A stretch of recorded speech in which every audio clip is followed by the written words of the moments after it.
The champagne glass shattered before Harper even registered the sting across her face.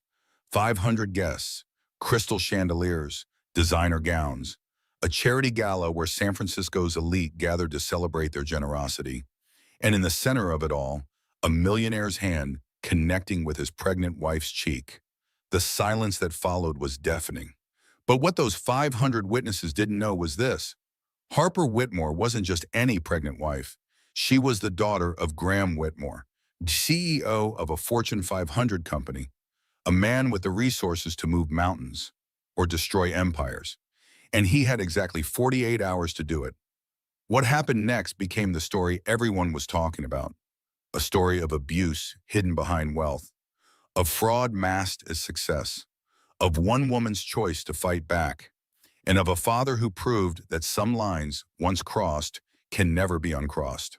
This is the story of how a single slap at a charity gala led to the complete destruction of a man's life, how 48 hours changed everything, and how a mother-to-be learned that sometimes the strongest thing you can do is walk away. Stay with me, because what you're about to hear will shock you, inspire you, and maybe, just maybe, save someone's life.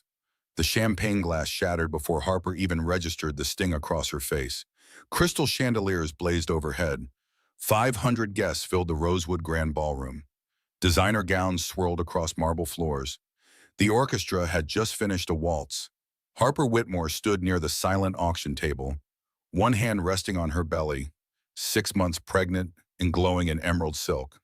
She had been laughing, genuinely laughing for the first time in weeks.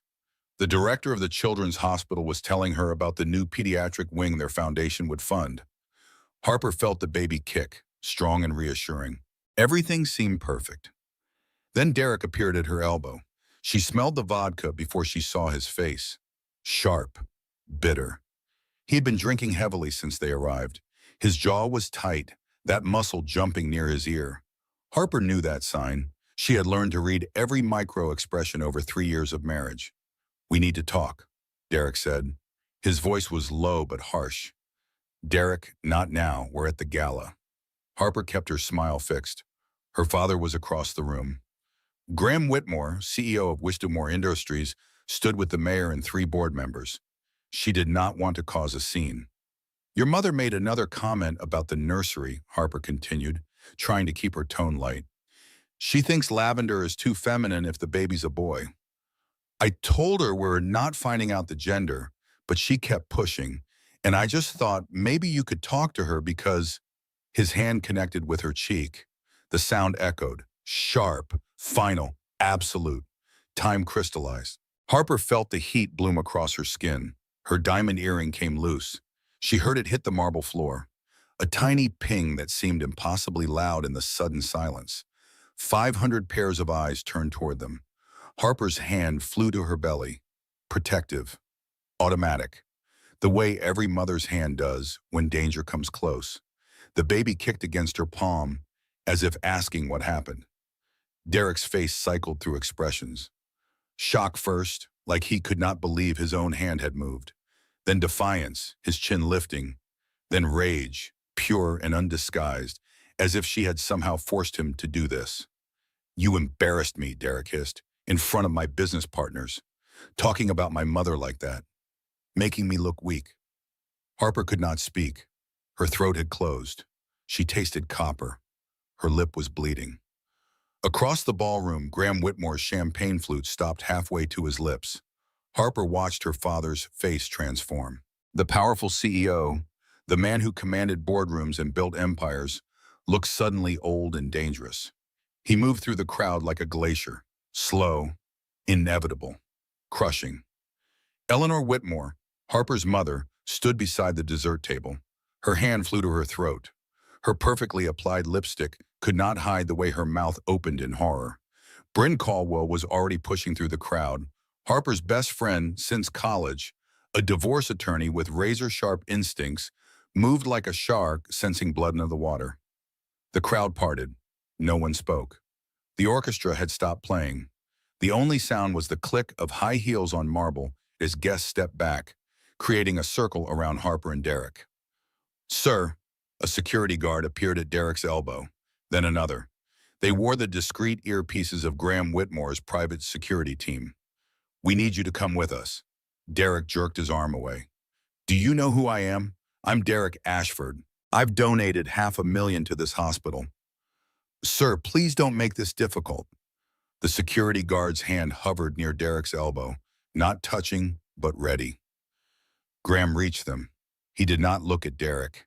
He looked only at Harper, his daughter, his baby girl with a red handprint blooming across her cheek and terror in her eyes. "Harper," Graham said softly. His voice shook. In 62 years, Harper had never heard her father's voice shake. "Come with me. Now." "Dad, Harper's voice cracked. "Now, sweetheart." Graham placed his body between Harper and Derek. The security team closed in around them. Bryn took Harper's other arm. "I've got you. We're leaving through the service entrance. There are photographers out front." But Rachel Morrison was faster. The event photographer had already captured it.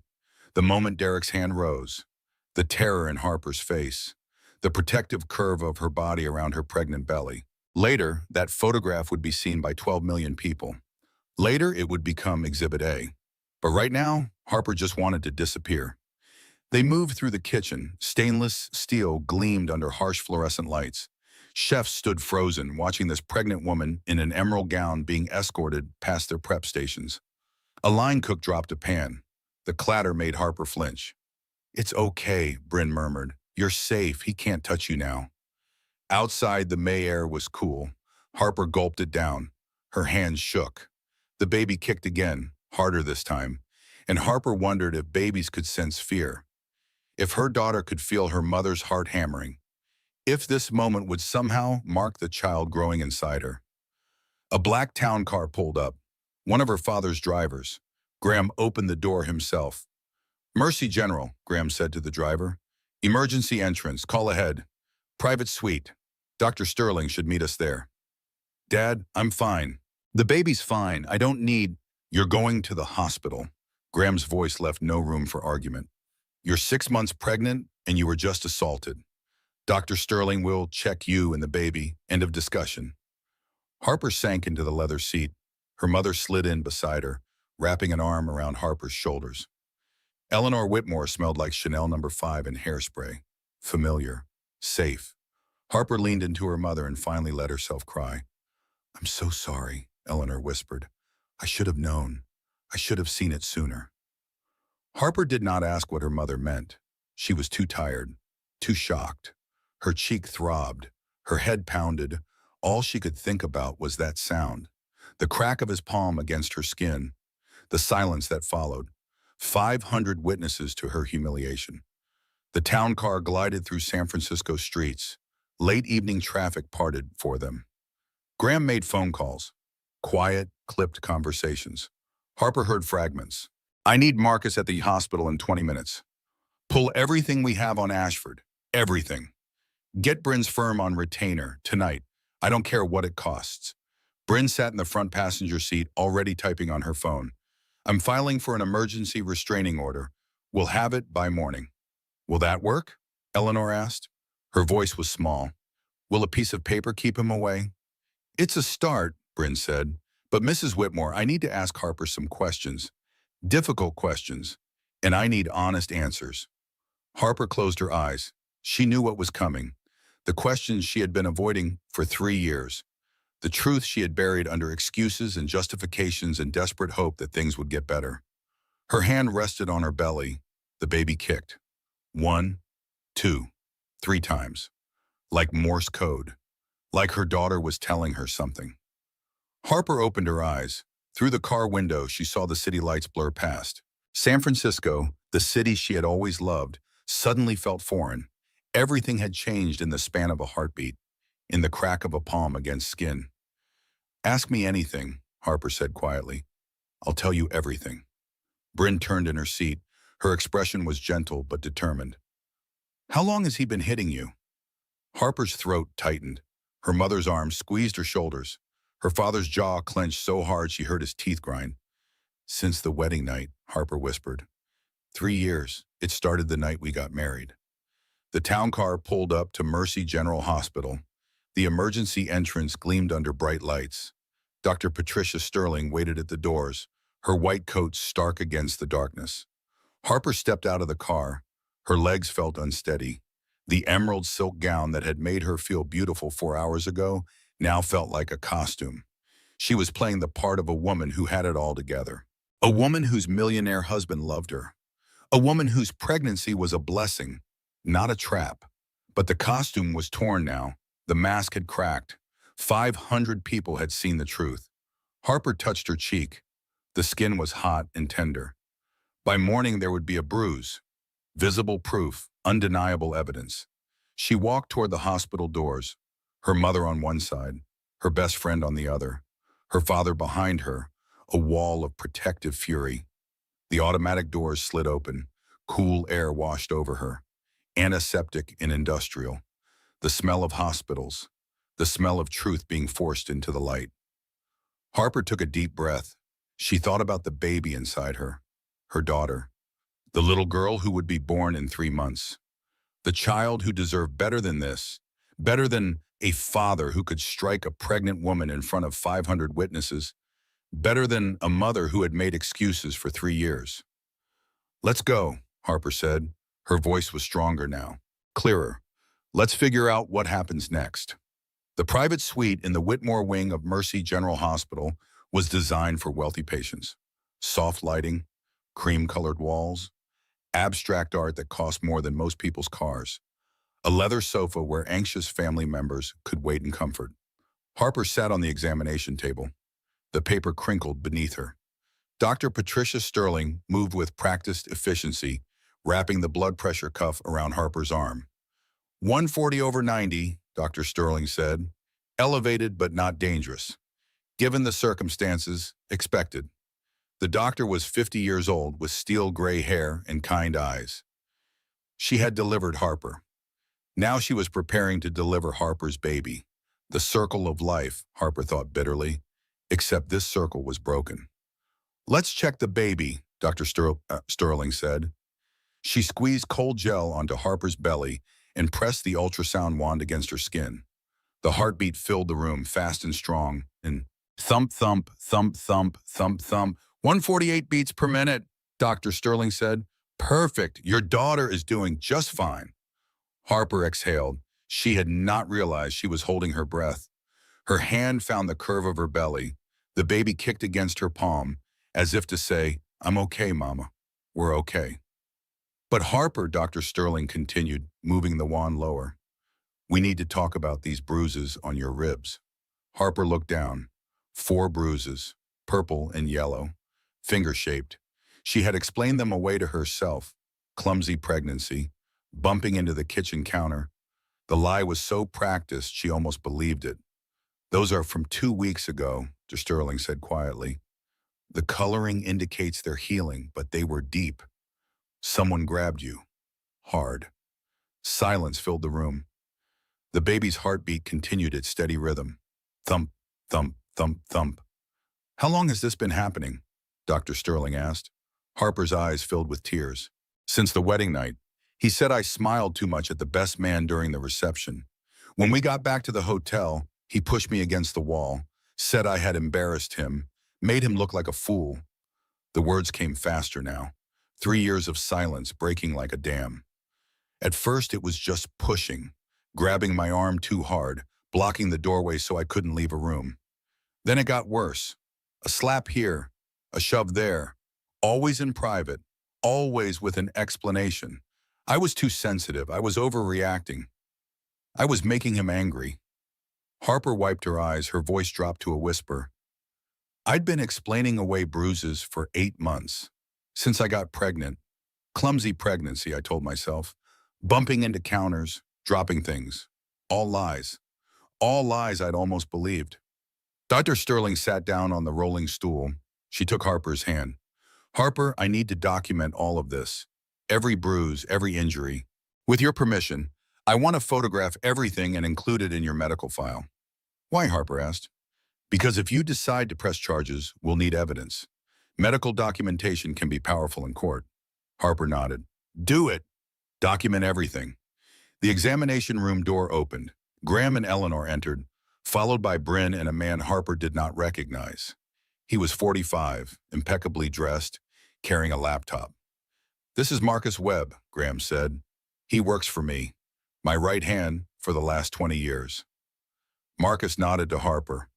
"Mrs. Ashford, I'm sorry we're meeting under these circumstances." "It's Whitmore," Harper said suddenly. "I want to be Harper Whitmore again. I never should have taken his name." "We'll make that official," Bryn said. "I'm filing the paperwork tomorrow." Dr. Sterling finished her examination.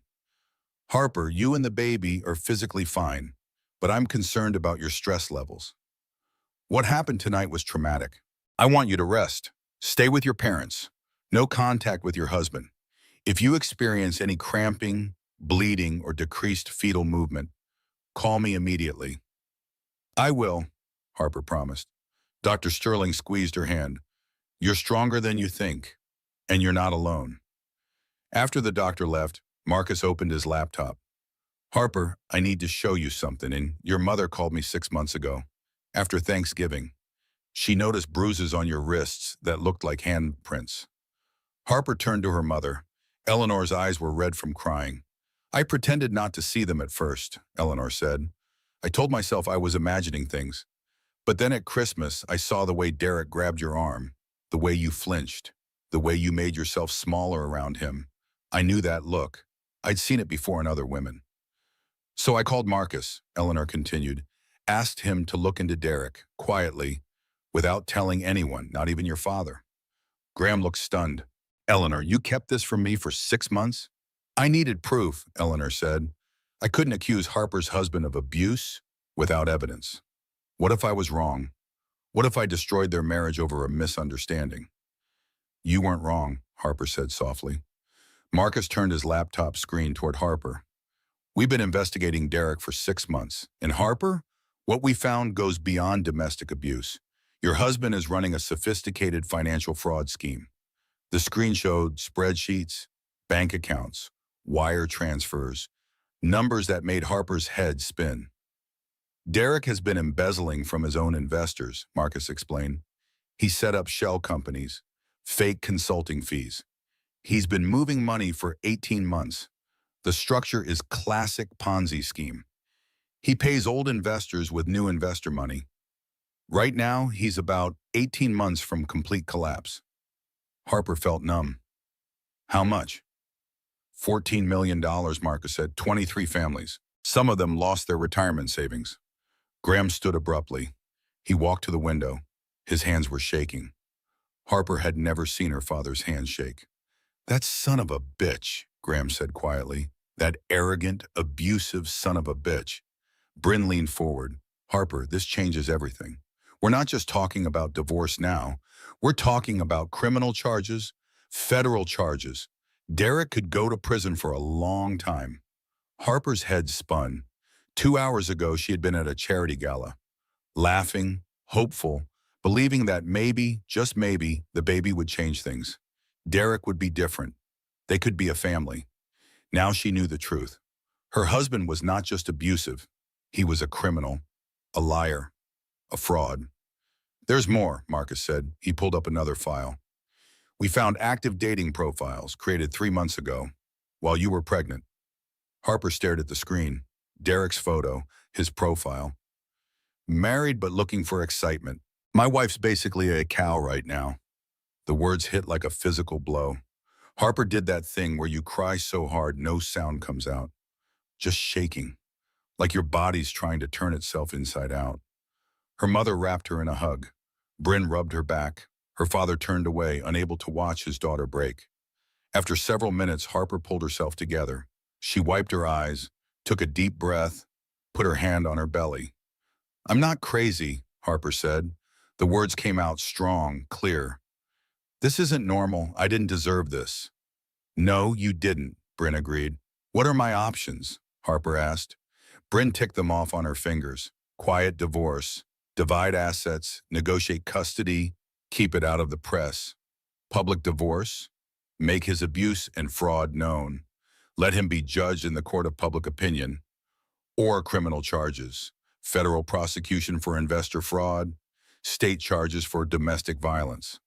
Graham turned from the window. Or I can destroy him. Everyone looked at Graham. I've built an empire by being patient, Graham said. Strategic. Ruthless when necessary. I can dismantle everything Derek has built. Legally, financially, completely. How long would that take? Harper asked. Graham's smile was cold. If that's what you want, 48 hours. Harper thought about the baby inside her, her daughter. 3 months from now, this little girl would be born. She would look up at Harper with brand new eyes and learn what love meant. Learn what strength meant. Learn what it meant to protect the people you loved. I thought about that baby growing inside me, Harper's inner voice said. My daughter. I would burn the world down before I let her think this was love. Harper looked at her father, at her mother, at Bryn, at Marcus with his laptop full of evidence. Teach him consequences, Harper said. 3 words, quiet but absolute. Graham nodded once, 48 hours. By the time we're done, Derek Ashford wanted to have a company, a reputation, or a future. Marcus closed his laptop. I'll make the calls. Bryn stood. I'll start the legal paperwork. Restraining order by morning, divorce filing by noon. Eleanor helped Harper off the examination table. Let's get you home. You need rest. Harper walked toward the door. Her legs felt steadier now. Stronger. The fear was still there, sharp and cold in her chest. But something else was there too. Something harder. Something like rage. She paused at the door, turned back to look at the examination room. The leather sofa, the abstract art, the ultrasound machine, still humming quietly. 2 hours ago, her life had been a lie. A carefully constructed illusion of a perfect marriage, a successful husband, a happy pregnancy. Now the illusion was shattered. The truth was ugly and painful and terrifying. But it was real, and real meant she could finally fight back. Harper touched her cheek. The skin was hot and swollen. By morning, there would be a purple bruise, visible proof, undeniable evidence. Good, she thought. Let everyone see. Let everyone know I'm done hiding. The sunrise over San Francisco Bay was spectacular. Pink and gold light spilled across the water. Harper watched from the window of her childhood bedroom in her parents' Pacific Heights estate. She had not slept. Every time she closed her eyes, she heard that sound. The crack of Derek's palm against her skin. Her hand rested on her belly. The baby had been active all night, kicking, rolling, as if she could sense her mother's distress. I'm sorry, baby girl, Harper whispered. I'm so sorry you have to be part of this. A soft knock on the door. Eleanor entered carrying a tray, coffee for herself, herbal tea for Harper, croissants that Harper knew she would not be able to eat. Marcus and Bryn are downstairs, Eleanor said. They have information. Are you ready? Harper nodded. She was still wearing the hospital gown they had given her last night. Her emerald dress was gone. Evidence now, photographed and documented like everything else. Eleanor helped her into soft pajamas. Cashmere. Expensive. The kind of luxury Harper had grown up with and then left behind when she married Derek. He had insisted they live modestly. Save money, build their future. Now Harper knew where that money had actually gone. Downstairs, the living room was filled with morning light. Marcus sat on the sofa with his laptop. Bryn occupied an armchair, legal files stacked beside her. Graham stood by the fireplace, coffee in hand, looking like he had not slept either. Good morning, Marcus said gently. How are you feeling? Angry, Harper said. She sat down carefully. Her body ached. Stress and pregnancy did not mix well. Show me everything. Marcus opened his laptop. I want to start with the financial fraud. Then we'll move to the personal files. Some of this will be difficult to see. Harper lifted her chin. I need to see it all. The first file showed bank statements. Derek's company, Ashford Technologies, had legitimate revenue, software development, consulting fees, about $5 million per year. Respectable, but not spectacular. This is what he shows his investors, Marcus explained. Clean books, steady growth. But here's the real picture. Another window opened. Shell companies with names like Pacific Consulting Group and Bay Area Tech Solutions. Money flowing in from investors. Money flowing out to fake vendors. money disappearing into offshore accounts. He's been doing this for 18 months, Marcus said. He takes money from new investors, uses it to pay returns to old investors. Classic Ponzi scheme. Eventually it collapses. Always does. Who are the investors? Harper asked. Marcus pulled up a list. Names, addresses, investment amounts. 23 families, Marcus said. Some are wealthy. They can absorb the loss, but others are not. This couple, John and Martha Peterson, they're 72 years old. They invested their entire retirement, $400,000. Everything they had. Harper felt sick. Derek did that? Derek did that, Marcus confirmed. And this is just what we've found so far. There could be more. Bryn leaned forward. Harper, this is important. Did you know about any of this? Did you sign any documents for his company? Have access to any accounts? No, Harper said. Derek kept me completely separate from his business. He said I wouldn't understand it, that I should focus on the home and the baby. I thought he was being protective.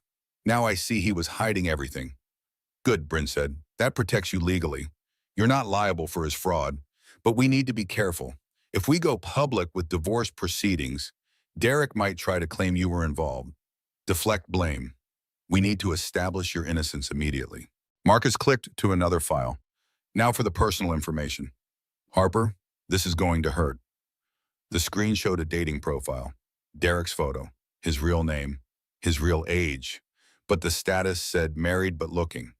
The bio read, successful tech entrepreneur, wife's pregnant, basically a cow right now, looking for someone fun, discreet, no drama. Harper's vision blurred. She heard her mother gasp. Her father slammed his coffee cup down so hard it cracked. There are messages, Marcus said quietly, with 8 different women, all from the last 3 months. Want me to show them?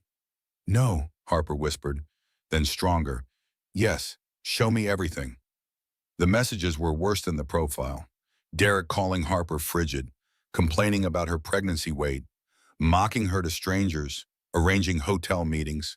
Some of the messages included photos, Derek with other women. Intimate photos, proof of affairs. Harper stood up, walked to the window. She needed air, space, distance from the screen showing her husband's betrayal. The memories came flooding back, every tainted moment replaying in her mind. Their first anniversary. Derek had been distant, distracted. She thought he was stressed about work. Now she wondered if he had been with someone else. Her birthday last year. He forgot, completely forgot. Came home at midnight with wilted flowers from a gas station. She had forgiven him, made excuses. He was busy building his company, she told herself. The day she told him she was pregnant. She had been terrified. They had only been married 2 years. She knew the relationship was rocky, but she hoped a baby would bring them closer. Derek's face when she showed him the positive test, not joy, not excitement, resignation, like she had trapped him. This wasn't an accident, was it? Harper had asked that day. Does it matter? Derek had replied. You're pregnant. We'll deal with it. Deal with it, like their daughter was a problem, an inconvenience, something to be managed. Harper touched her belly. The baby kicked, strong, insistent. I'm sorry, Harper whispered to her daughter.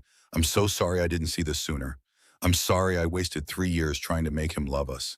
She turned back to the room. Her father was on the phone, pacing, his voice low and angry. Her mother sat with her face in her hands. Bryn and Marcus waited quietly, giving Harper space to process. What else? Harper asked. What else did you find? Marcus hesitated. There are recordings from company events. Derek didn't know the security cameras had audio. We have footage of him talking about you. To his business partners, to clients. Play them, Harper said. Harper, I don't think... Bryn started. Play them, Harper repeated. I need to know everything. Marcus clicked play. Derek's voice filled the room, casual, amused, talking to someone at a company party. My wife, she's just arm candy with a trust fund. Thought marrying a Whitmore would open doors. Instead, I got a clingy, emotional mess. The pregnancy was her trap. Lock me down. Get access to my money. Women like her are all the same. Another clip. Different event. Derek's voice harder now. I can't stand being around her. Everything's about the baby. Baby this, baby that. She acts like she's the first woman to ever get pregnant. It's pathetic. A third clip, more recent, last month. When this kid's born, I'm filing for divorce. Take the Whitmore name, get some of that family money, and get the hell out. 3 years of this is enough. The room fell silent. The recordings ended. Harper sat down slowly. Her legs would not hold her anymore.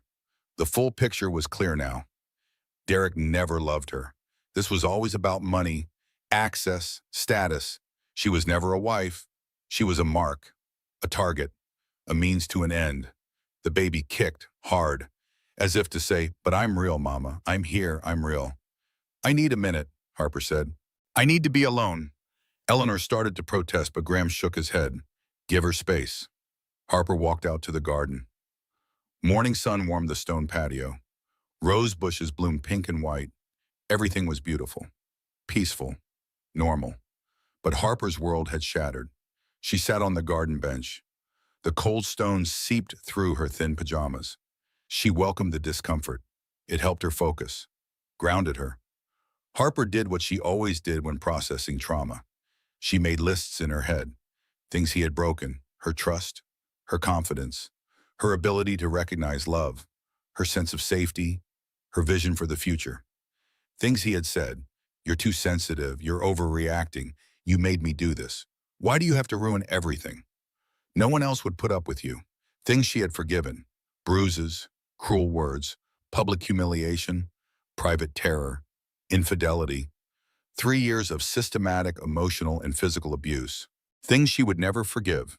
Calling their daughter a trap. Planning to abandon them. Using her for money. Making her doubt her own reality. The list helped. It made everything concrete, real, undeniable. Harper heard footsteps. Bryn sat down beside her. I know what you're doing, Bryn said. I do it too. Make lists, organize the chaos, try to make sense of the senseless. Does it help? Harper asked. Sometimes, Bryn admitted, but Harper, some things don't make sense. Abuse never makes sense. It's not rational. It's not your fault.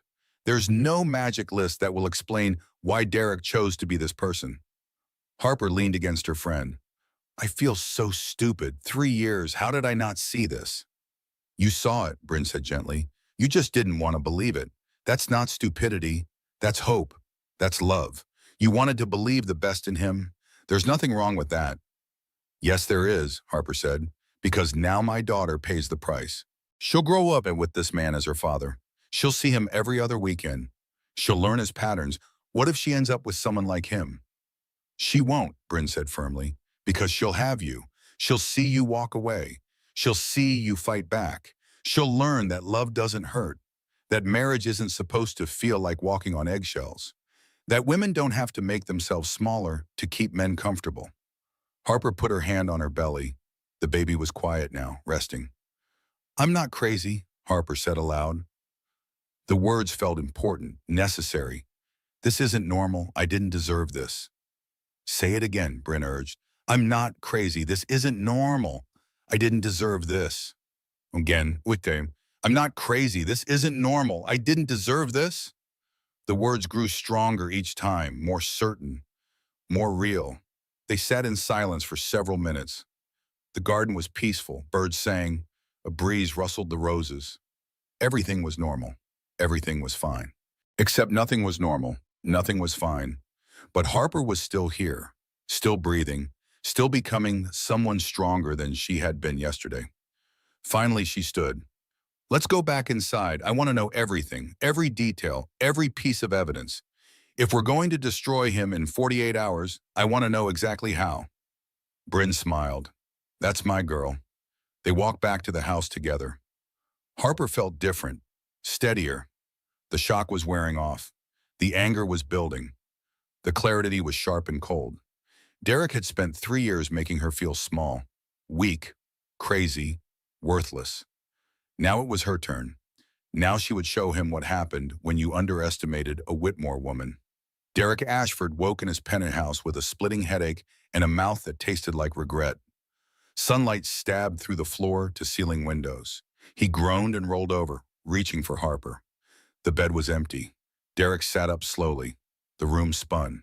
How much had he drunk last night? He remembered the gala, the endless small talk. Harper talking, always talking. Something about his mother in the nursery. Then his hand connected with her face. Derek's stomach dropped. Oh God, he had hit her.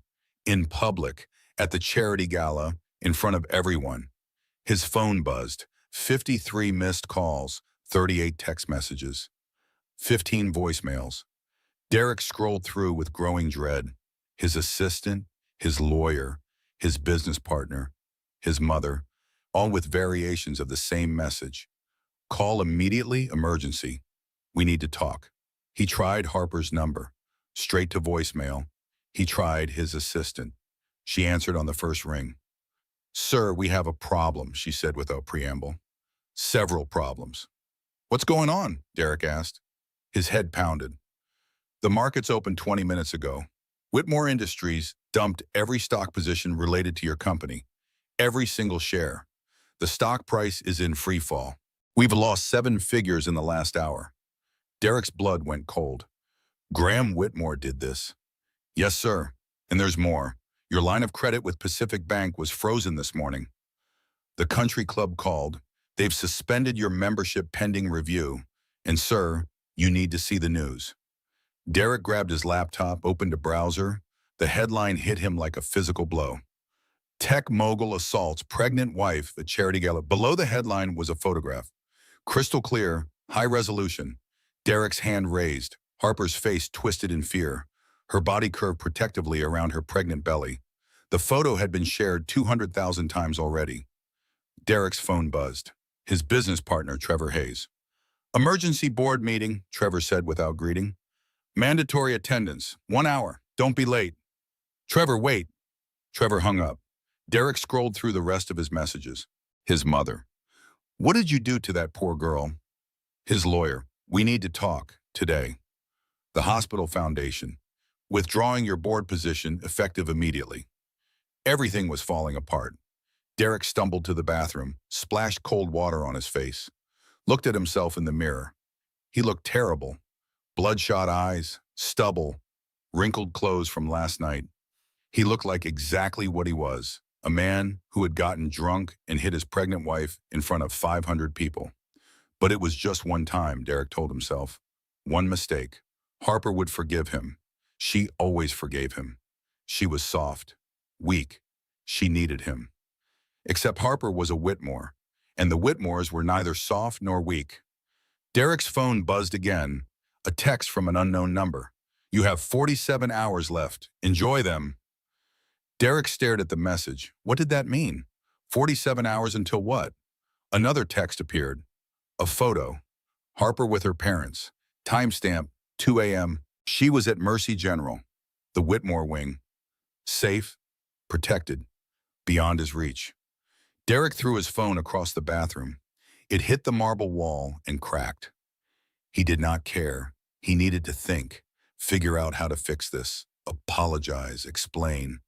Make Harper understand that he was under stress. The business was difficult.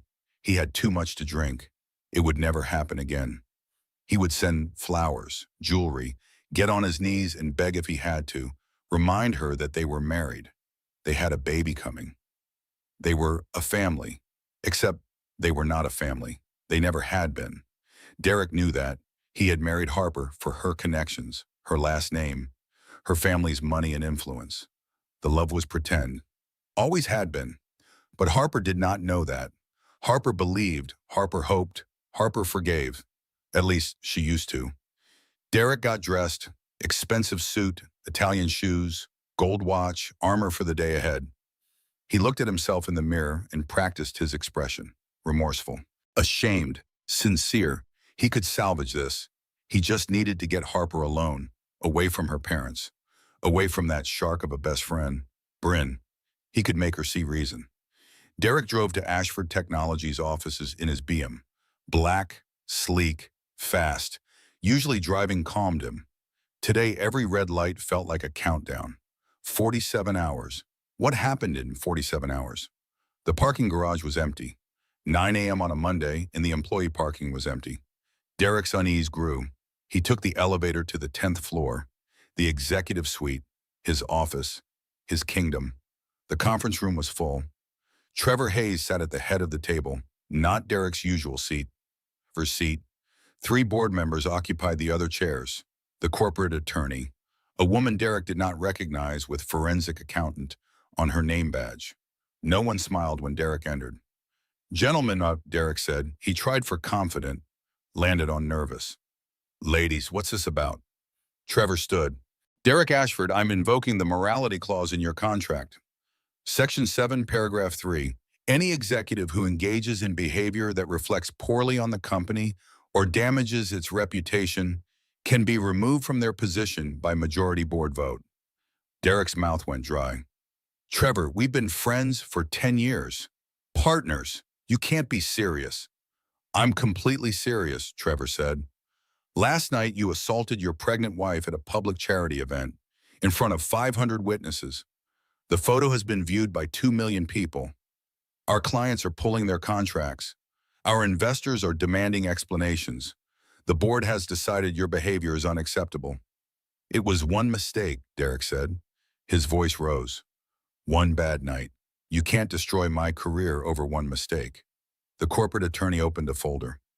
Mr. Ashford, we have documentation of a pattern of concerning behavior, company resources used for personal matters, inappropriate comments to female employees, expense reports that don't match receipts. You've been investigating me? Derek's shock was genuine. For 6 months, Trevor said, since your wife attended the Christmas party with bruises on her wrists, I noticed. I started paying attention, and I didn't like what I saw. The forensic accountant pushed a stack of papers across the table. We've also found irregularities in the company finances, transfers that don't make sense, consulting fees to companies that don't exist. Mr. Ashford, can you explain these transactions? Derek looked at the papers, his shell companies, his off-books accounts, his carefully hidden fraud. They knew. Somehow they knew everything. I want to speak to my lawyer, Derek said. Your lawyer called this morning, Trevor replied. He's withdrawing as your counsel. Conflict of interest, he said. I think he just doesn't want to be associated with you anymore. Derek looked around the table. Every face was cold, judgmental, final. You're voting me out, Derek said flatly. We already voted, Trevor said. Unanimous decision. You're no longer CEO of Ashford Technologies. Your equity stake is being purchased by the board at fair market value. You have until 5 p.m. today to clear out your office. Security will escort you. This is illegal, Derek said. I'll sue. I'll fight this. Read your contract, the attorney said. Morality clause is ironclad. You gave us the ability to remove you if your behavior damaged the company. Last night, you handed us the perfect justification. 2 security guards appeared in the doorway, not the friendly guards who said good morning. New guards, professional, hired specifically for this. Mr. Ashford, one of them said, we need you to come with us. Derek stood on shaking legs. Trevor, please. We can work this out. Give me another chance. Trevor's expression did not change. You hit a pregnant woman, Derek, your pregnant wife, at a charity event, in front of everyone. There are no second chances for that. Derek was escorted to his office, 30 minutes to pack his personal items. The security guards watched every move, making sure he did not take company property, making sure he did not destroy evidence. Derek looked around his office. Corner office, 10th floor, windows overlooking the bay. He had worked for 15 years to get here, built his company from nothing. And in one night, one stupid moment, he had lost everything. No, not everything.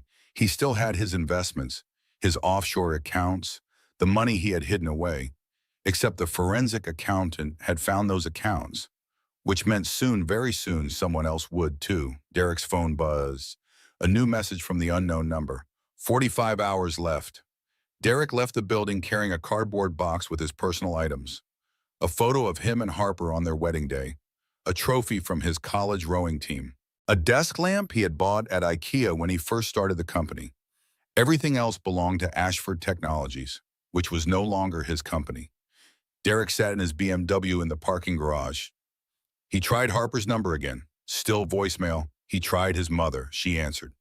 I need help, Derek said. Mom, I need money, a place to stay. They took everything. No, Judith Ashford said. What? I said, no, Derek, I'm not helping you. I stayed silent for too long. Made excuses for you just like I made excuses for your father. But I'm done. You're my son and I love you. But I can't support what you did. Mom, please. Goodbye, Derek. Get help, real help. Face what you've done. Maybe someday we can talk again. But not today. Judith hung up. Derek sat alone in his car. The parking garage was silent except for the hum of ventilation fans. His phone battery was at 5%. His head still pounded. His world was collapsing. But Harper would take him back.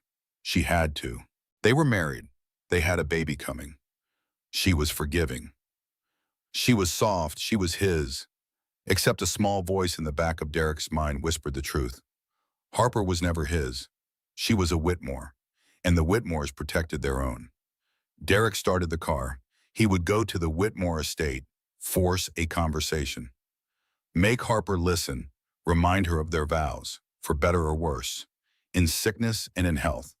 She had promised. She could not just walk away. Derek pulled out of the parking garage into bright morning sun. He did not see Marcus Webb sitting in a black SUV across the street, did not see the camera photographing his every move, did not know that Graham Whitmore was tracking his location in real time. The countdown had started, 45 hours left, and Derek Ashford had no idea what was coming next. Harper sat in her childhood bedroom, doing what she always did when processing trauma, making lists, things he'd broken, things he'd said, things she'd forgiven, things she never would again. The morning sun streamed through lace curtains. She could hear voices downstairs, her father on the phone, her mother talking quietly with Bryn, Marcus typing on his laptop, an army assembling to protect her. The baby kicked. Harper placed both hands on her belly. Good morning, little one. We're okay. We're safe now. A knock on the door. Eleanor entered with fresh clothes, soft maternity jeans, a cashmere sweater in pale blue, comfortable but put together. Marcus has news, Eleanor said. Something happened at Derek's company. Harper dressed carefully, every movement deliberate. She was done being the scared woman in the hospital gown, done being the victim. Today, she became something else, something harder. Downstairs, Marcus looked triumphant. Trevor Hayes just called. The board voted Derek out, unanimously. They invoked the morality clause. Derek no longer has any position at Ashford Technologies. Graham poured himself another coffee, his fourth of the morning. How did they move so fast? Trevor's been planning this for months, Marcus explained. He kept immaculate records, every concerning behavior, every questionable expense. The photograph from last night gave him the excuse he needed.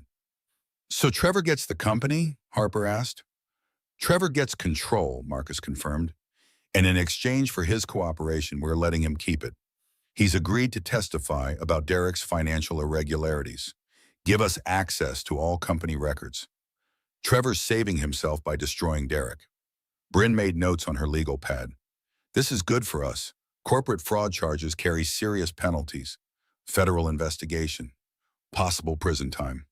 How long? Harper asked.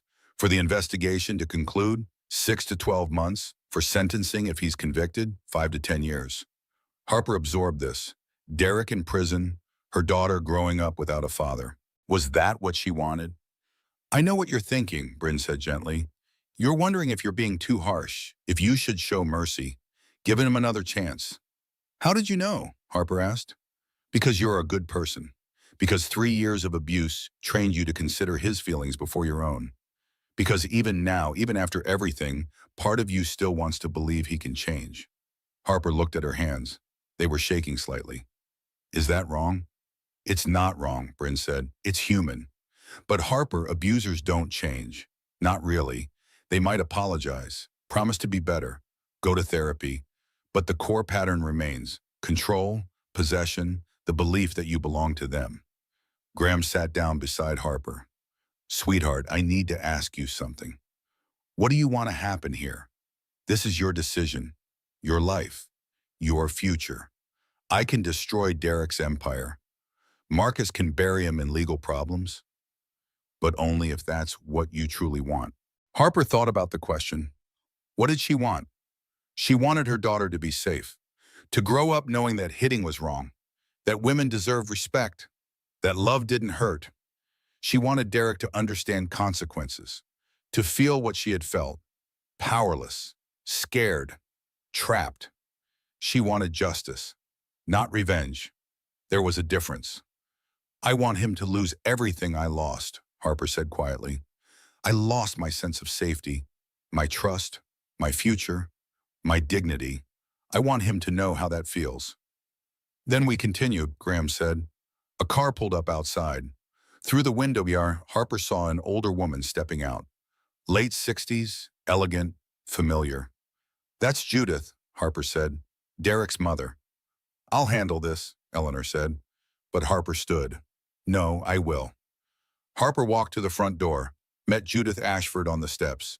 The older woman's eyes were red from crying. Harper, Judith said, please, I need to talk to you. Come in, Harper said. They sat in the sunroom. Judith twisted a handkerchief in her hands. She looked smaller than Harper remembered. Frailer. I saw the photograph, Judith said, of Derek hitting you, and I knew. God help me, I knew this would happen someday. You knew he was abusive? Harper asked. I suspected. The signs were there. The way he talked about you, the way you seemed smaller around him. I've seen those signs before. Where? Harper asked, though she already knew the answer. My husband, Judith said. Derek's father, he hit me for 38 years. Started on our honeymoon. A slap because I packed his shirts wrong. Then it escalated. By the end, I was making excuses to family, wearing long sleeves in summer, lying to doctors. Judith looked directly at Harper. I told myself Derek would be different. He was sensitive as a puini, gentle. But then he grew up, started dating. I saw the way he talked about girlfriends, the control, the manipulation. I recognized the pattern. Why didn't you warn me? Harper asked. The anger surprised her. When Derek proposed, why didn't you tell me what he was capable of? Because I hoped I was wrong, Judith said. Her voice broke. I hoped he'd grown, changed, been better than his father, and I was ashamed. If I admitted Derek was like his father, I had to admit I'd failed. Failed to protect him. Failed to break the cycle. Eleanor had entered quietly. She sat down beside Judith. How old was Derek when the abuse started? Eleanor asked. 8, Judith said. That's when his father started hitting him too. Told him real men don't cry, don't show weakness, don't let women control them. Harper felt sick. The cycle was clear now, grandfather to father to son. Each generation passing down violence like a family heirloom. I'm not making excuses, Judith said quickly. What Derek did is inexcusable. But I want you to understand the poison he grew up in, the lessons he learned. Understanding doesn't equal forgiveness, Harper said. No, Judith agreed. It doesn't. Harper, I came here to apologize and to ask you not to make my mistake. I stayed for 38 years, told myself it was for Derek, that children needed their father, that marriage was forever. All lies, all excuses. Judith reached across and took Harper's hands. Her skin was papery, thin, aged beyond her years. You're 6 months pregnant, Judith said. Your daughter is going to watch how you handle this. She's going to learn what women should accept from men, what love should look like. Don't teach her what I taught Derek. Don't teach her that violence is normal, that you should stay quiet, make yourself small, forgive the unforgivable. Tears streamed down Harper's face. I'm scared. Of course you are, Judith said. Leaving is terrifying. I know. I should have done it 40 years ago, but I was weak. You're not. You're strong. You're a Whitmore. You have resources I never had. Use them. Protect your daughter. End this cycle. Eleanor put her arm around both women. 3 generations of choices visible in their faces. Judith, who stayed. Eleanor, who never had to make that choice. Harper, who was choosing to leave. I deserve better than this, Harper said. The validation, the whisper came naturally now, stronger each time. My daughter deserves better than this. The cycle ends here. They sat in the sunroom for a long time, sunlight warming the space. The three women connected by shared understanding, by the universal experience of being underestimated, controlled, hurt. Finally, Judith stood. I should go, but Harper, one more thing. Derek is dangerous right now, cornered, desperate. Men like him, when they lose control, they lash out. Promise me you'll be careful. I promise, Harper said. After Judith left, Harper sat alone, her hand on her belly, the baby quiet now, resting. Harper thought about Judith, 38 years of abuse, a lifetime of silent suffering, all to protect a son who grew up to become his father anyway. The cycle could have ended with Judith, should have ended, but fear kept her trapped. Shame kept her silent. Harper would not make that mistake. She walked back to the living room. Graham, Eleanor, Marcus, and Bryn looked up. I want to press charges, Harper said. All of them. Domestic violence, assault, everything we have evidence for. And I want to pursue the financial fraud. Every victim deserves justice, not just me. Are you sure? Graham asked. It's going to be ugly. Public. The trial could take years. I'm sure, Harper said. Derek has been hiding behind his image for years. Successful businessman, charming husband, generous donor. Time to show everyone who he really is. Marcus opened his laptop. I'll contact the district attorney. We have medical evidence, photographs, witness testimony. They'll want to move fast. Bryn pulled out her phone. I'll call the press. If we're going public, we control the narrative. I'll draft a statement for Harper to release. What should it say? Harper asked. Bryn thought for a moment. The truth? Simple? Direct. Your words, not mine. What do you want people to know? Harper closed her eyes, thought about the moment Derek's hand connected with her face, the 500 witnesses, the photograph that had been shared 2 million times. What did she want people to know? I want them to know I'm not ashamed, Harper said. Being abused isn't shameful. Staying in an abusive marriage isn't weak. Loving someone who hurts you doesn't make you stupid. What's shameful is the person who hurts someone they promised to love. What's weak is hitting a pregnant woman.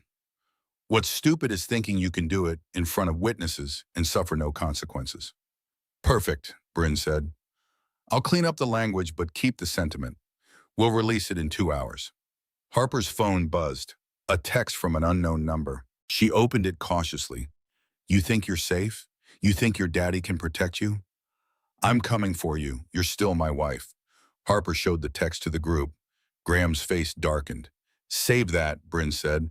Screenshot it. That's evidence of harassment and threats. Marcus made a phone call. I'm increasing security. Harper, you don't go anywhere without protection. Not until Derek is in custody. You think he'd hurt me again? Harper asked. I think he's lost everything, Marcus said. His his reputation, his freedom. Men like Derek don't accept responsibility. They blame. And right now, you're the easiest target. Graham pulled Harper into a hug. No one is touching you, I promise. We have the best security team in the city. Derek won't get within 100 yards. But Harper felt the fear creeping back, the old familiar terror. What if Derek showed up? What if he forced his way in? What if...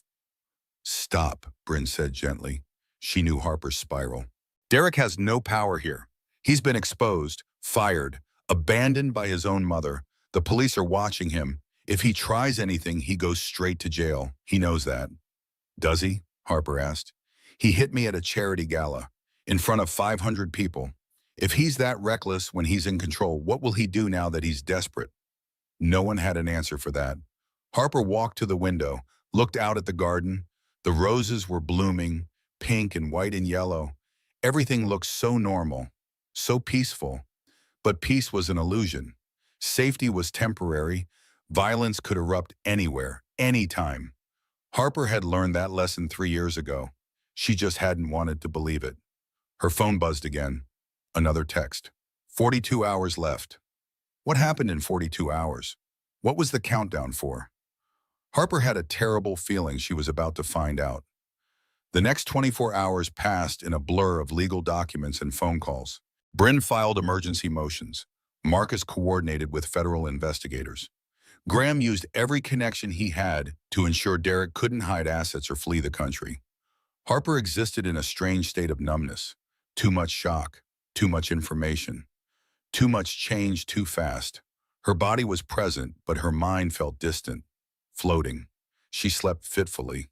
When she did sleep, she dreamed of Derek's hand raised, the crack, the silence, over and over. She woke gasping, hand on her belly, checking that the baby was still moving. The baby was always moving. Strong kicks, rolls, hiccups. Her daughter was fine, completely unaware of the war being waged outside the womb. On the second morning, Harper woke to sharp cramping, not contractions, but wrong, uncomfortable, scary. She found Eleanor in the kitchen. "Mom, something's wrong." They were at Mercy General within 20 minutes. Dr. Sterling met them in the emergency entrance. Private suite, immediate care. The ultrasound wand pressed against Harper's belly. The heartbeat filled the room. 148 beats per minute. Perfect. Beautiful. "The baby's fine," Dr. Sterling said. "But Harper, you're showing signs of stress-induced complications. Your blood pressure is elevated. You're having Braxton Hicks contractions. Your body is trying to go into early labor." "What does that mean?" Eleanor asked. "It means Harper needs complete bed rest. No stress, no drama, no court appearances or legal battles. Her body needs to focus on keeping this baby safe for 3 more months." "I can't just hide," Harper protested. "Derek needs to face consequences. I need to be part of that." "You can be part of it from bed," Dr. Sterling said firmly. "Video calls, phone conferences. But Harper, if you don't rest, you could lose this baby. Is that what you want?" The question hit like a slap. Harper put both hands on her belly, felt the baby moving, alive, dependent on Harper keeping herself calm, safe, stable. "No," Harper whispered. "That's the last thing I want." Dr. Sterling squeezed her hand. "I know this feels impossible. You want to fight, stand up, show strength. But right now, the strongest thing you can do is rest. Let your body heal. Let your baby grow. Let other people fight for you." Wow. After the examination, Eleanor drove Harper back to the estate. They set up the guest room on the first floor, large windows overlooking the garden. A comfortable bed, everything Harper might need within reach.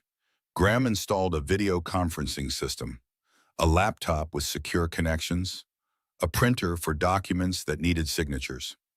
Harper could participate in the legal proceedings without leaving the room. "I feel useless," Frau Harper said.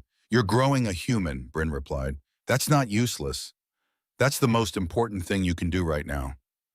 But Harper couldn't shake the restlessness, the fear, the sense that she was abandoning the fight by staying in bed. That night at 3 a.m., Harper lay awake. This was the worst time.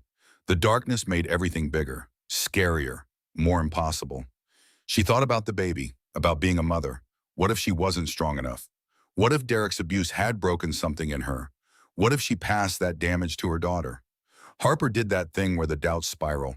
3 a.m. doubts that feel enormous, unreasonable in daylight but suffocating in darkness. What if I'm not strong enough? What if I'm broken? What if I break her too? The baby kicked, hard, insistent, as if to say, "Stop it, Mama, I'm fine, you're fine, we're going to be okay." Harper put her hand on her belly, breathed, focused on that movement, that life, that reason to keep fighting.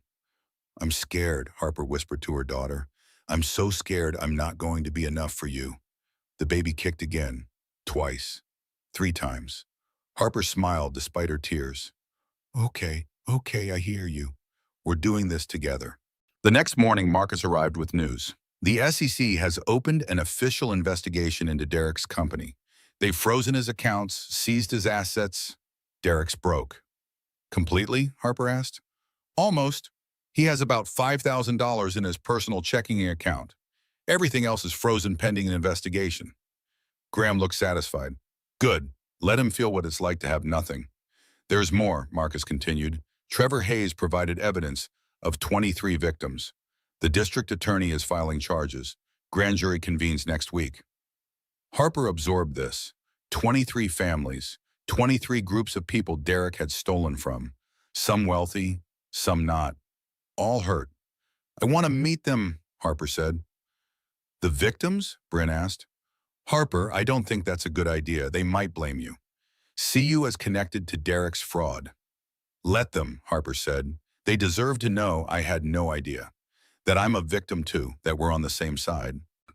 Marcus made arrangements, a video conference with the victims' advocacy group, 20 people on the call, faces filled the screen, young, old, every ethnicity, every economic class, united by Derek's betrayal. Harper sat in bed, laptop propped on pillows, and faced them.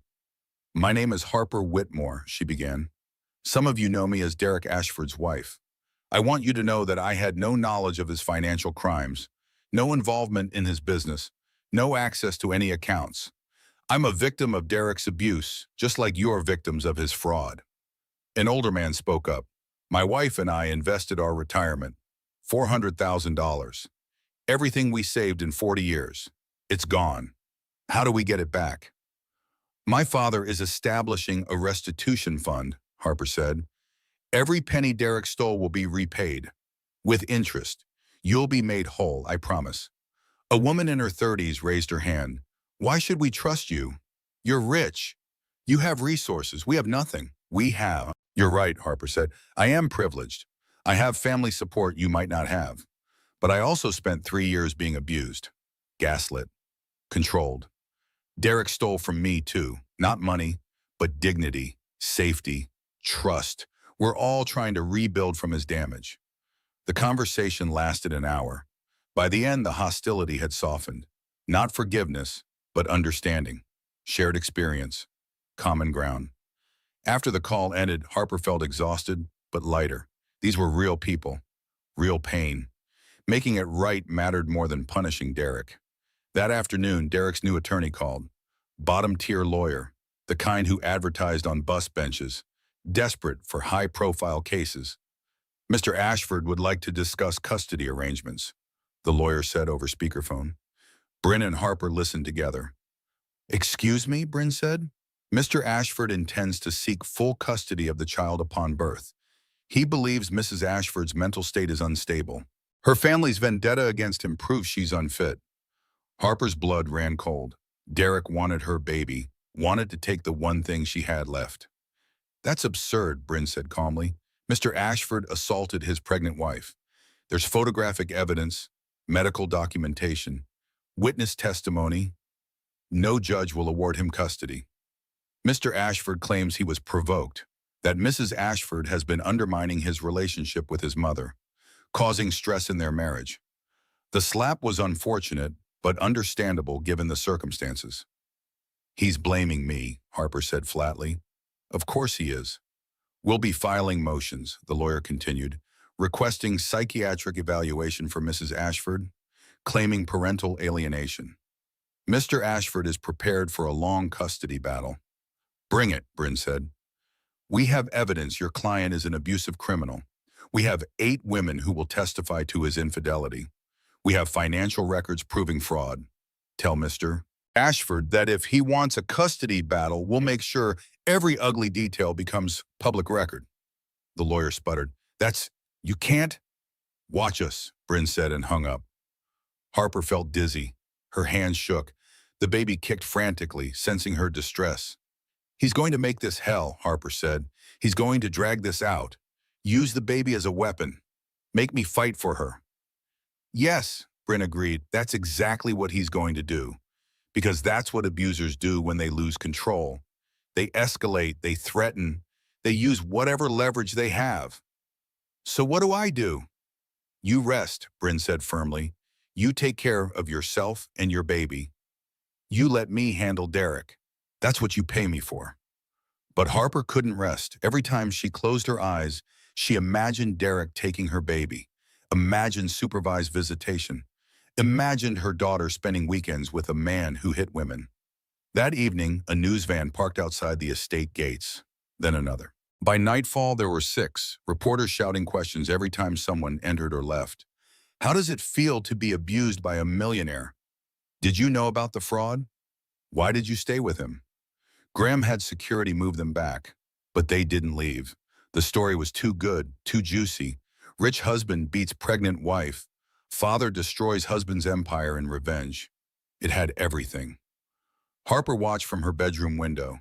The cameras, the reporters, the circus her life had become. Her phone buzzed. Unknown number. She almost didn't answer, but something made her look. A video message. She pressed play.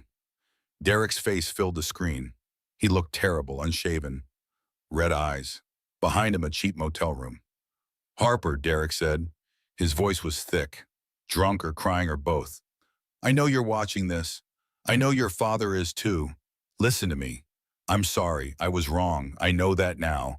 But I'm your husband. That baby is mine. You can't just take her away. Derek leaned closer to the camera. I will fight for my daughter.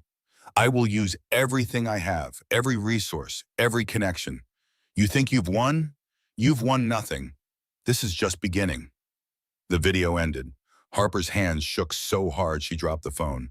Her breath came in gasps. Panic attack. She knew the signs, had learned them over 3 years of marriage. Eleanor rushed in. Harper, breathe. Look at me. Breathe. Harper focused on her mother's face, counted breaths. In for 4, hold for 4, out for 4. Slowly the panic receded. Harper's heartbeat slowed. The room stopped spinning. He sent a video, Harper managed, threatening me, threatening to take the baby. Eleanor picked up the phone, watched the video. Her expression darkened. I'm calling Marcus. This is harassment, witness intimidation. Derek just gave us more evidence. But evidence didn't make Harper feel safer, didn't stop the fear, didn't answer the question that haunted her. What if Derek won? What if somehow, despite everything, he found a way to take her daughter?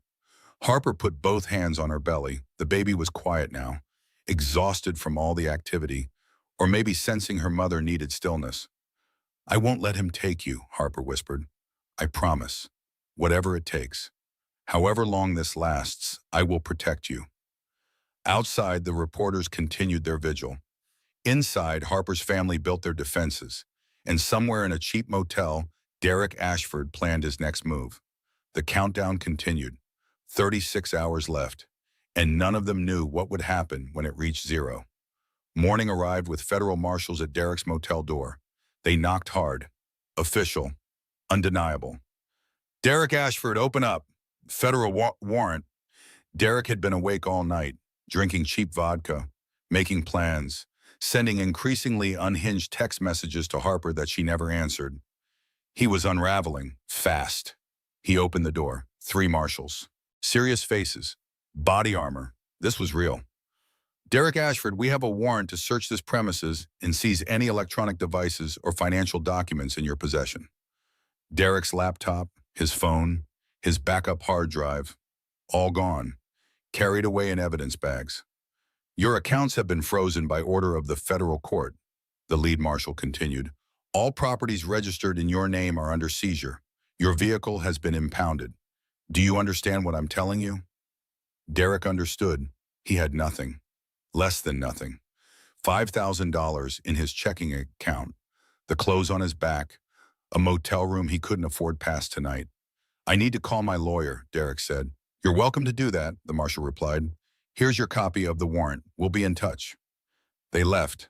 Derek sat on the stained motel bedspread and tried to process what had just happened. How had things collapsed so completely? 72 hours ago, he was a millionaire, respected businessman. Now he was broke and facing federal charges, all because he slapped Harper. One moment, one mistake, everything gone. Derek's phone buzzed, text from his mother. I'm not sending money, don't ask again. His business partner, Trevor, had ghosted him completely. His friends stopped answering calls. Even his lawyer had bailed. Derek was alone. He walked to the motel window, looked out at the parking lot. His BMW was gone. Impounded. He would have to take the bus. The fucking bus. Like a nobody. Meanwhile, across the city at the Whitmore estate, different conversations were happening. Marcus sat with Graham in the study. Trevor Hayes contacted me. He wants immunity. For what? Graham asked. He knew about Derek's fraud, not all the details, but enough. He looked the other way because the company was profitable. Now he's willing to testify against Derek in exchange for not being charged as an accessory.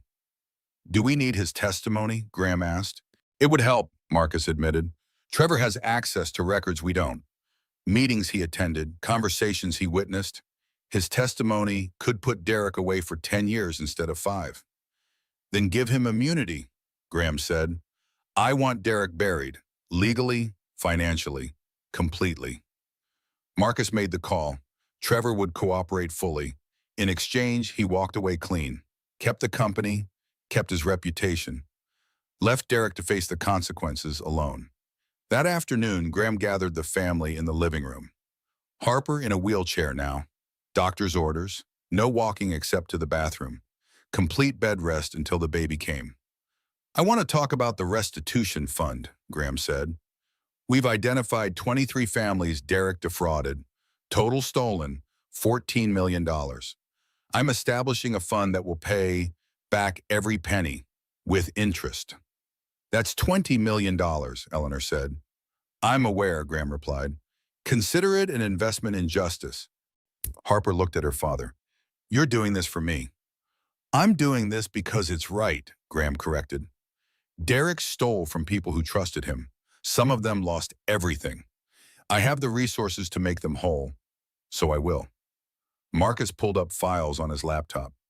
Each family gets a detailed accounting, where their money went, how it was used, full transparency, no secrets. Bryn reviewed legal documents. This protects Harper too. If she's seen as part of the solution, not part of the problem, it undermines any claim that she benefited from Derek's fraud. I never benefited, Harper said. I didn't even know. Doesn't matter, Bryn explained. In fraud cases, spouses can be held liable, even if they didn't know, even if they didn't participate. Community property laws are complicated. This fund protects you legally. Harper felt the weight of that. She could have been charged, could have faced prison, all for crimes she didn't commit, didn't know about. No, couldn't have stopped. I want to meet them, Harper said. The victims, in person. Harper, you're on bed rest, Eleanor protested. Then bring them here, please. I need them to see my face, hear my story. No, I'm not the enemy. Marcus made arrangements. 2 days later, John and Martha Peterson arrived at the Whitmore estate. The elderly couple who lost their retirement, $400,000, 40 years of savings.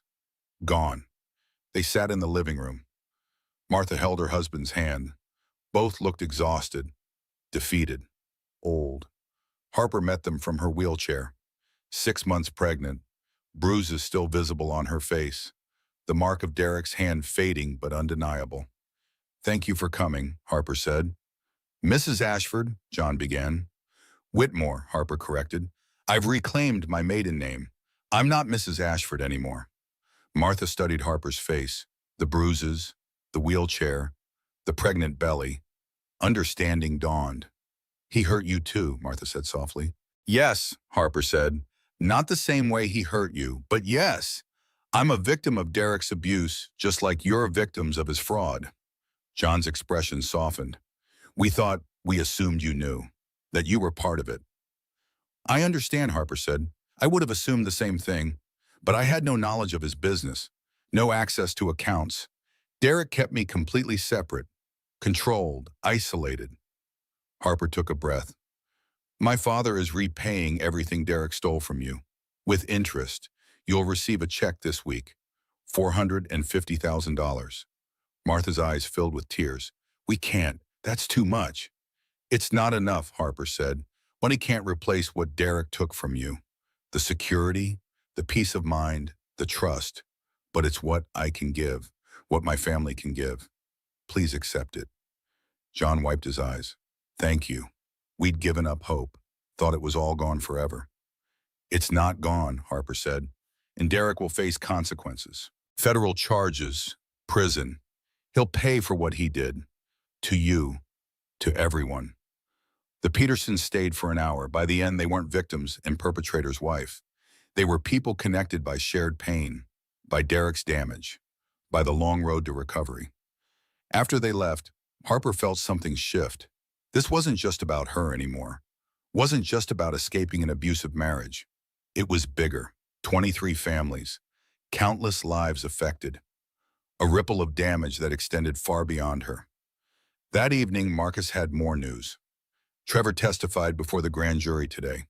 They indicted Derek on 17 counts of wire fraud, 3 counts of securities fraud, 2 counts of money laundering. If convicted on all charges, he's looking at 15 to 25 years. Will he be convicted? Graham asked. Almost certainly, Marcus said. Trevor's testimony is damning. We have paper trails, bank records, investor statements. The evidence is overwhelming. Bryn added her own update. The criminal charges for domestic violence are also moving forward. We have medical evidence, photographs, witness testimony. The DA is confident. How long until trial, Harper asked. Probably a year, Bryn said. Criminal trials take time, especially federal cases. Derek's attorney will file motions, request delays, try to negotiate a plea deal. It'll drag out.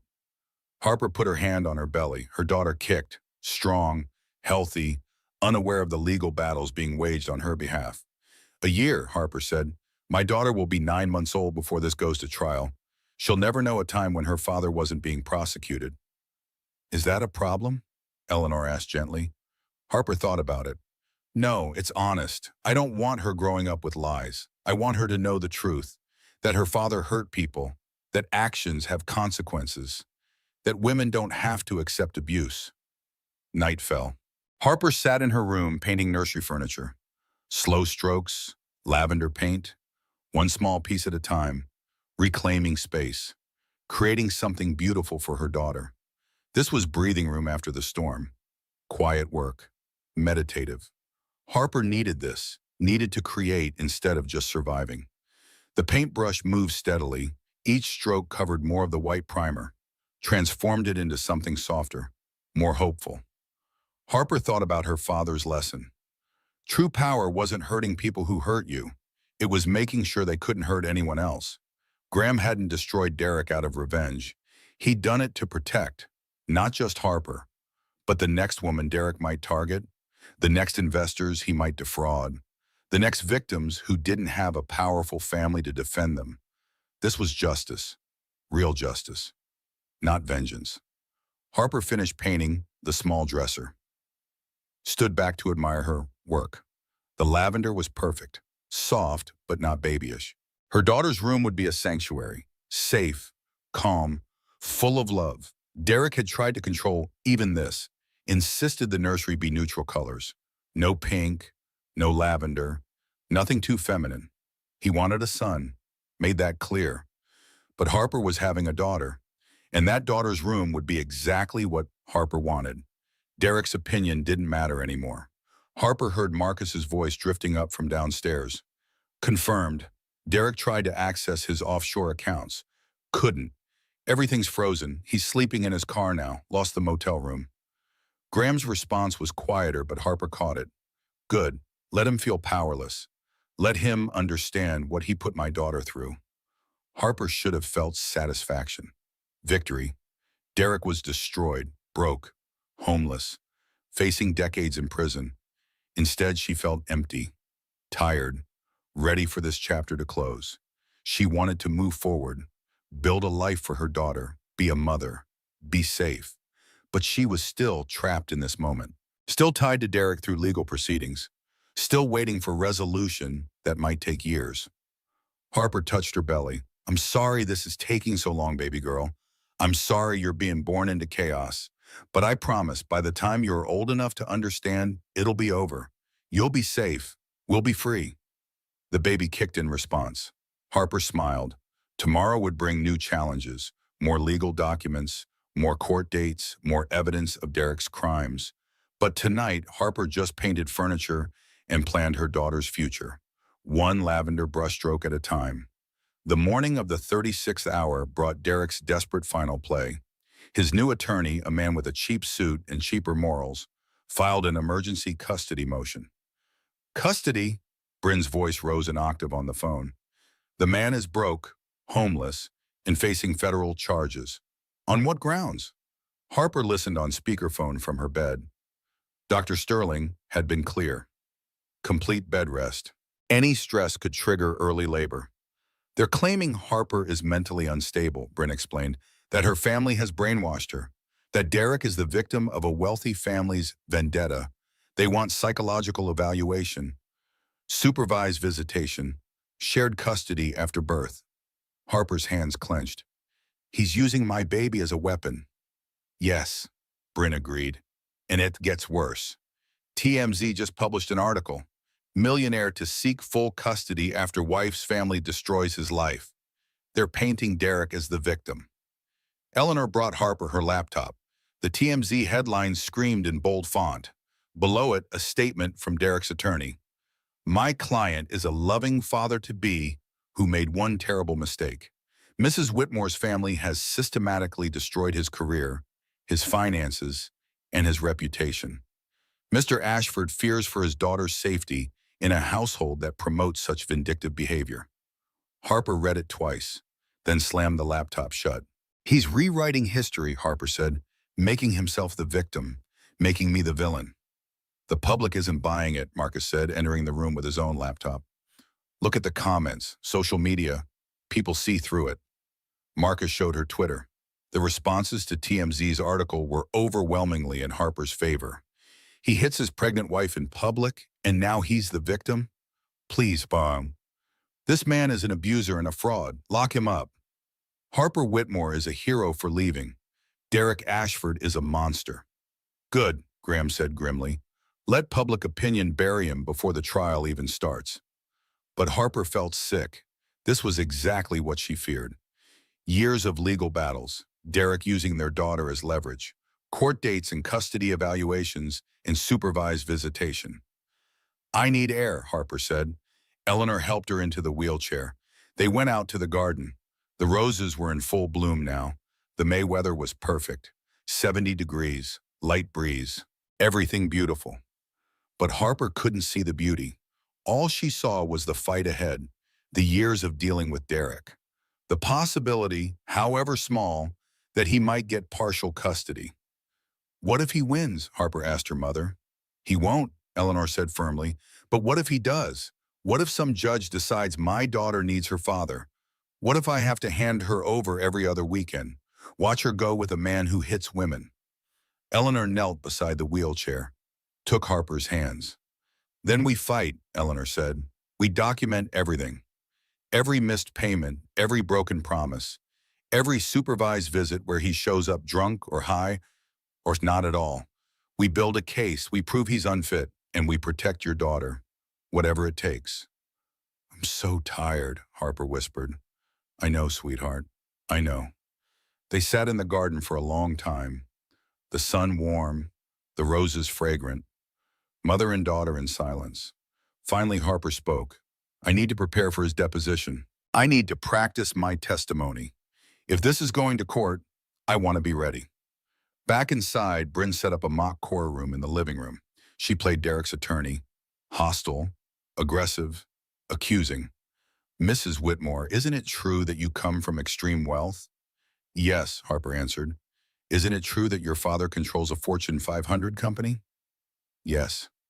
Isn't it true that your father has the resources to destroy anyone who crosses him?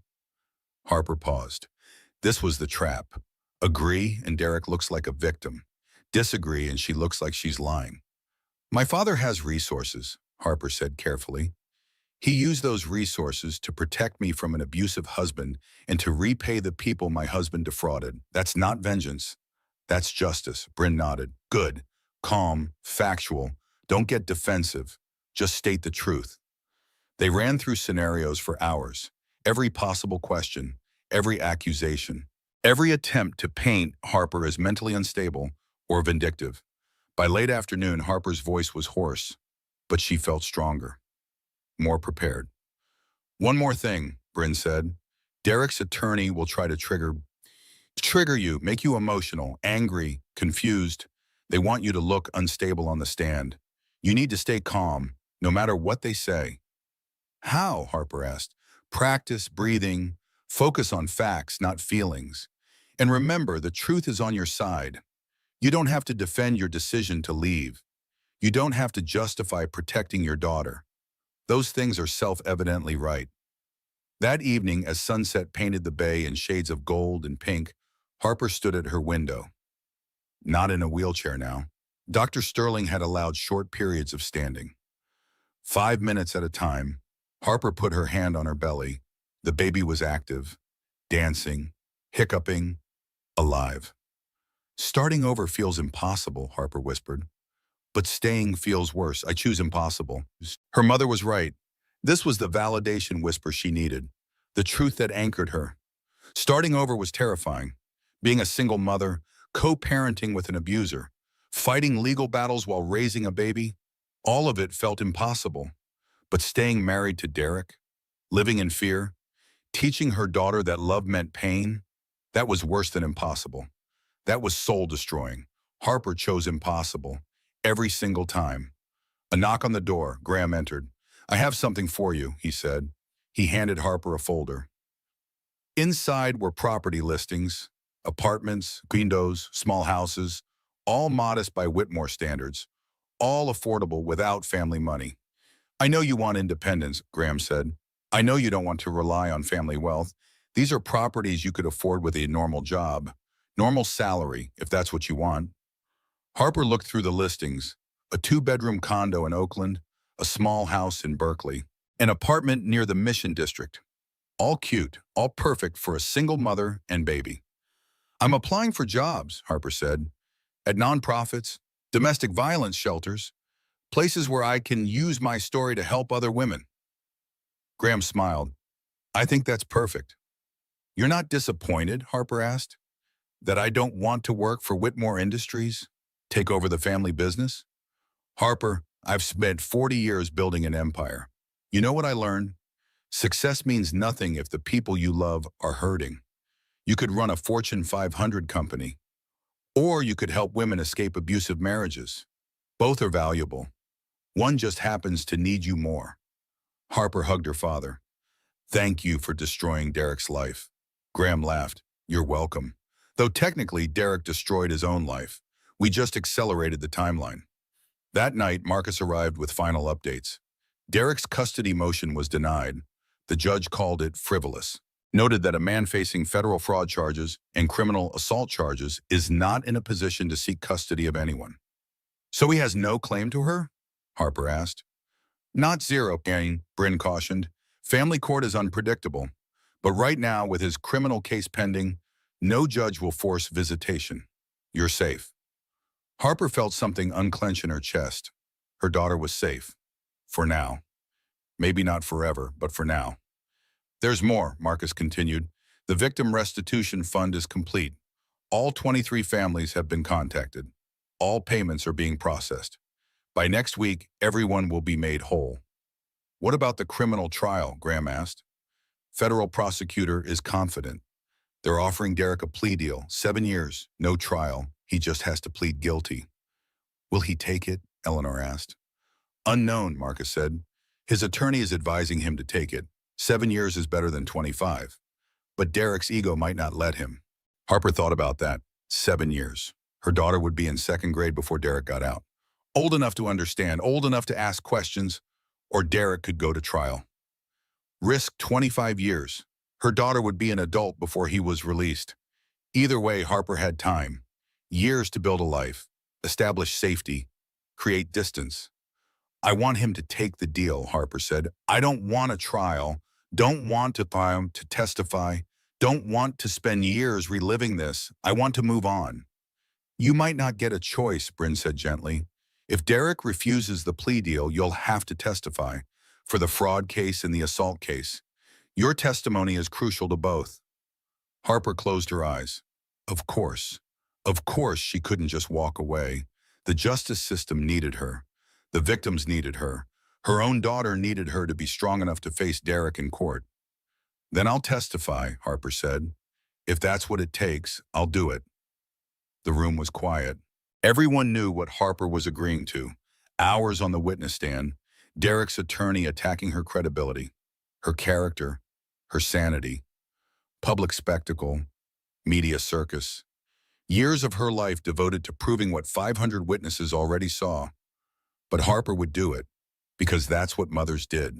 They protected their children, no matter the cost.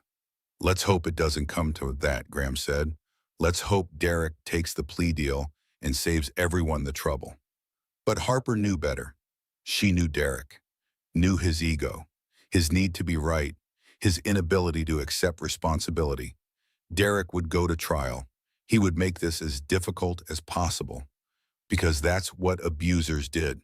They couldn't win, so they made sure everyone lost. Harper put her hand on her belly. The baby was quiet now, sleeping maybe, or just listening. "I'm sorry," Harper whispered. "I'm sorry your father is making this so hard, but I promise when it's over, you'll be safe. We'll be free, and you'll never have to be afraid." The countdown had started at 48 hours. Now they were at 36. 12 more hours until something happened. Something Graham had planned, something Marcus had set in motion. Harper didn't know what, but she trusted her partner, trusted Marcus, trusted that whatever was coming, it would be justice. Not revenge, justice. There was a difference. The 48th hour arrived with a phone call from Marcus. "It's time, everything's in place. Are you ready?" Harper sat in her wheelchair, dressed carefully in a navy blue dress that accommodated her pregnant belly. Professional but soft. Strong but approachable. She had practiced her statement for hours. Now it was time to deliver it. "Where?" Harper asked. "Rosewood, Grand Ballroom," Marcus said. "Where it started, where we ended." Harper's heart raced. "You want me to go back there?" "I want you to reclaim that space," Graham said. He entered the room with Eleanor and Bryn. "Derek humiliated you there, made you a victim in front of 500 witnesses. Now you walk in as a survivor, as a woman who fought back. You reclaim your power in the place he tried to take it." Harper looked at her mother. Eleanor nodded. "You can do this, sweetheart. We'll all be there." They drove to the Rosewood Hotel, the same grand entrance, the same marble floors. But everything felt different. Harper wasn't sneaking out the service entrance anymore. She was walking in the front door, head high, cameras ready. The ballroom had been set up for a press conference, a podium, microphones, rows of chairs for reporters, at least 50 cameras. Harper's stomach churned. This was real. This was public. This was the moment she stopped hiding. Marcus had arranged everything. The reporters were vetted, the questions pre-screened. Harper would read her statement, take a few questions, then leave. 30 minutes. She could survive 30 minutes. Graham wheeled Harper to the podium. The cameras flashed. The reporters stood. Harper took a breath. This was it. The moment she told her truth. Not Derek's version, not his attorney's spin, her truth. Harper looked out at the crowd. Some faces were sympathetic, some skeptical, some just hungry for a story. She began. "My name is Harper Whitmore. 48 hours ago, my husband Derek Ashford assaulted me in this room, in front of 500 witnesses. I was 6 months pregnant. I had done nothing wrong. He hit me because I mentioned a comment his mother made about our nursery colors." The room was silent, only the click of cameras. That wasn't the first time Derek hit me. It was just the first public time. Derek has been physically and emotionally abusing me for 3 years. Since our wedding night. I stayed because I was ashamed. Because I thought I could fix him. Because I believed his promises that it would never happen again. Harper's voice grew stronger, clearer. "I'm not ashamed anymore. Being abused is not shameful. Staying in an abusive marriage does not make me weak. Loving someone who hurts me does not make me stupid. What's shameful is the person who hurts someone they promised to love. What's weak is hitting a pregnant woman. What's stupid is thinking you can do it in front of witnesses and face no consequences." Reporters scribbled notes. Cameras zoomed in. "In the last 48 hours, my family has learned that Derek's abuse extended beyond our marriage. He defrauded 23 families of $14 million. He ran a Ponzi scheme, stole retirement funds from elderly couples, destroyed lives for personal profit." Harper paused. Let that sink in. "My father has established a restitution fund. Every family Derek defrauded will be repaid in full, with interest. They will be made whole, but money cannot undo the damage. cannot restore the trust Derek destroyed. Harper looked directly at the cameras. Derek Ashford is not a victim. He is not being targeted by my wealthy family.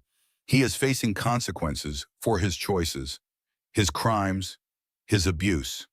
I am reclaiming my voice, my safety, my daughter's future. I am no longer Derek Ashford's wife. I am Harper Whitmore.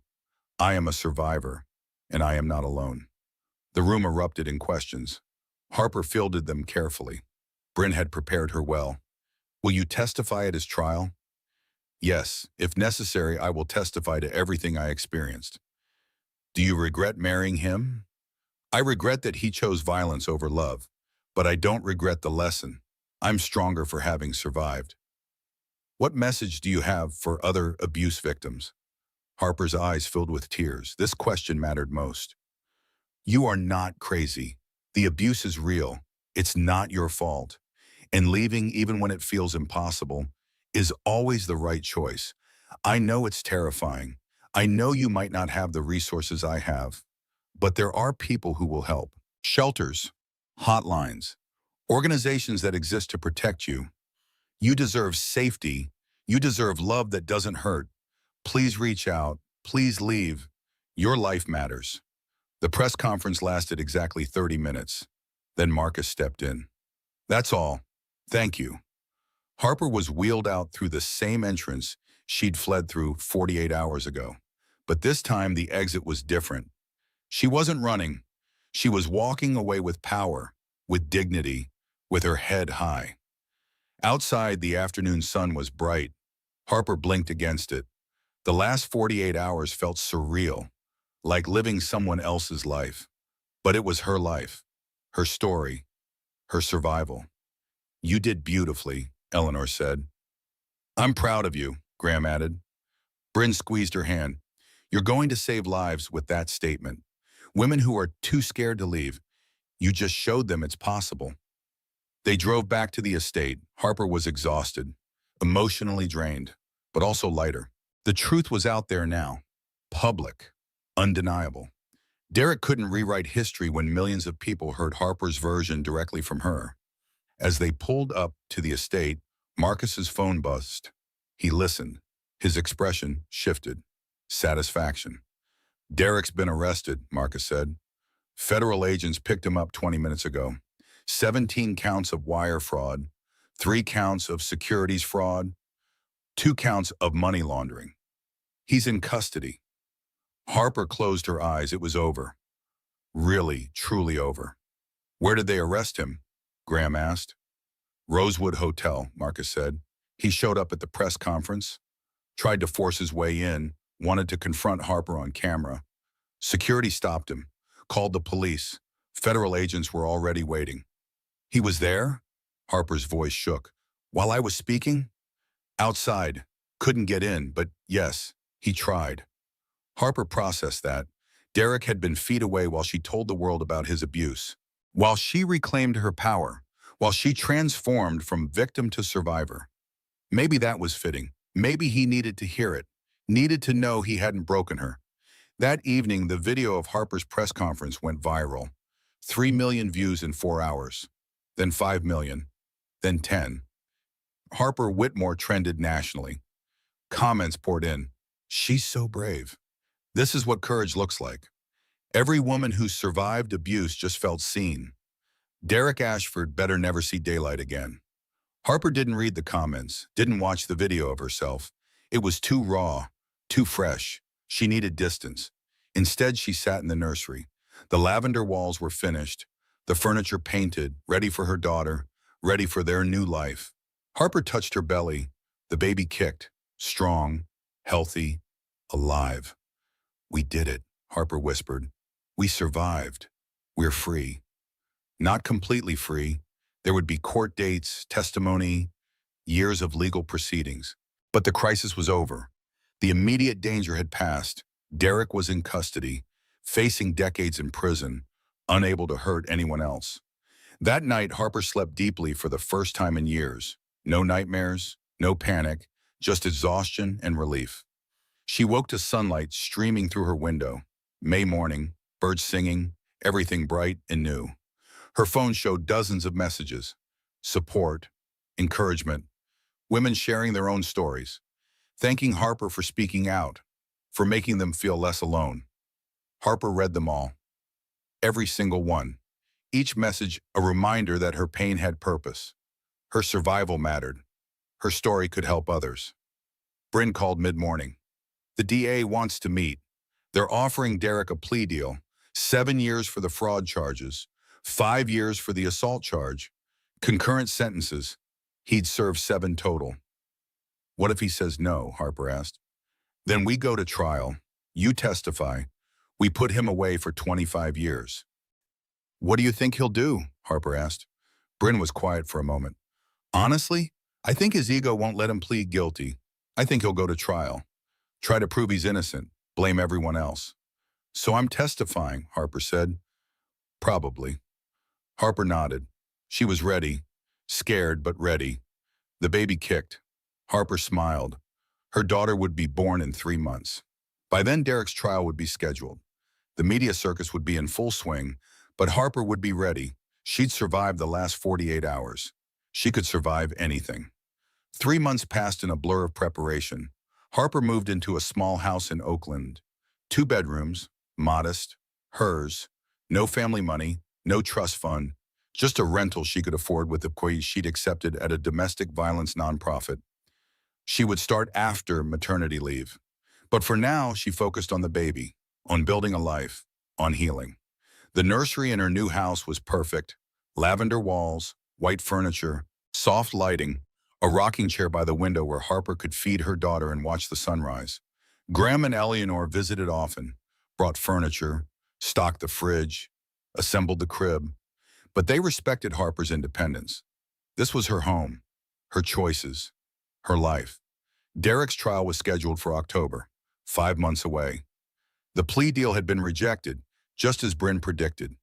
Derek insisted he was innocent, claimed he was framed, blamed Graham for destroying evidence. No one believed him. But the trial would happen anyway. Harper would testify, the victims would testify, Trevor would testify, Derek would be convicted. It was a formality at this point. But first, there was someone more important to meet. Harper went into labor on a Tuesday morning, August 15th. Early, unexpected, terrifying and exhilarating. Eleanor drove her to Mercy General. Dr. Sterling was ready. The delivery room was calm, quiet, just Harper, her mother, and Bryn. The 3 women who had been with her through everything.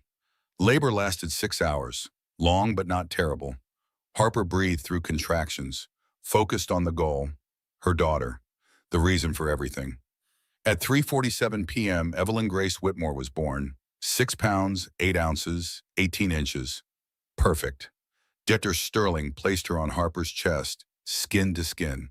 The baby's eyes opened, dark and wise and brand new. Harper looked at her daughter and felt everything shift. This was love, pure, unconditional, transformative. Hi, baby girl, Harper whispered.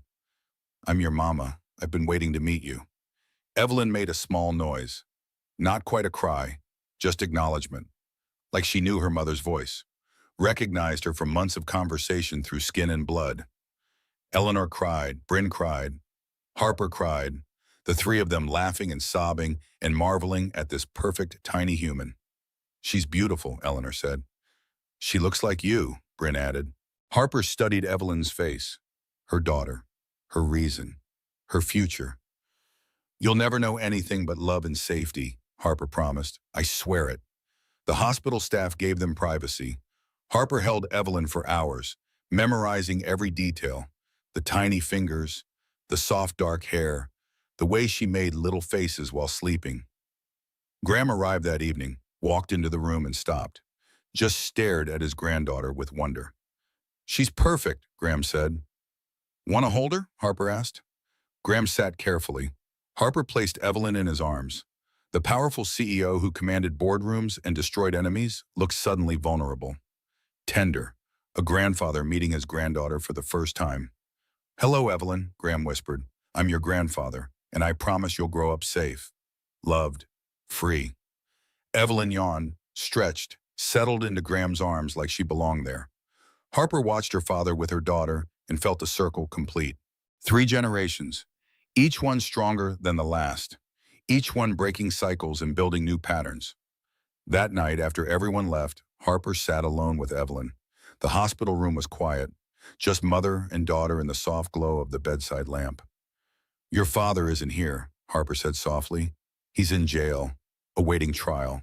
I'm sorry for that. Sorry you won't have the family I wanted to give you. But I promise, you have me. You have your grandparents, you have Bryn, you have so many people who love you already." Evelyn slept peacefully, unbothered, safe. Harper thought about Derek, wondered if he knew he had a daughter, if anyone had told him, if he cared. The answer didn't matter. Derek had made his choices. Now Harper was making hers. 6 weeks after Evelyn's birth, Harper returned to the domestic violence nonprofit, part-time at first, bringing Evelyn to work in a carrier, building flexibility into her schedule.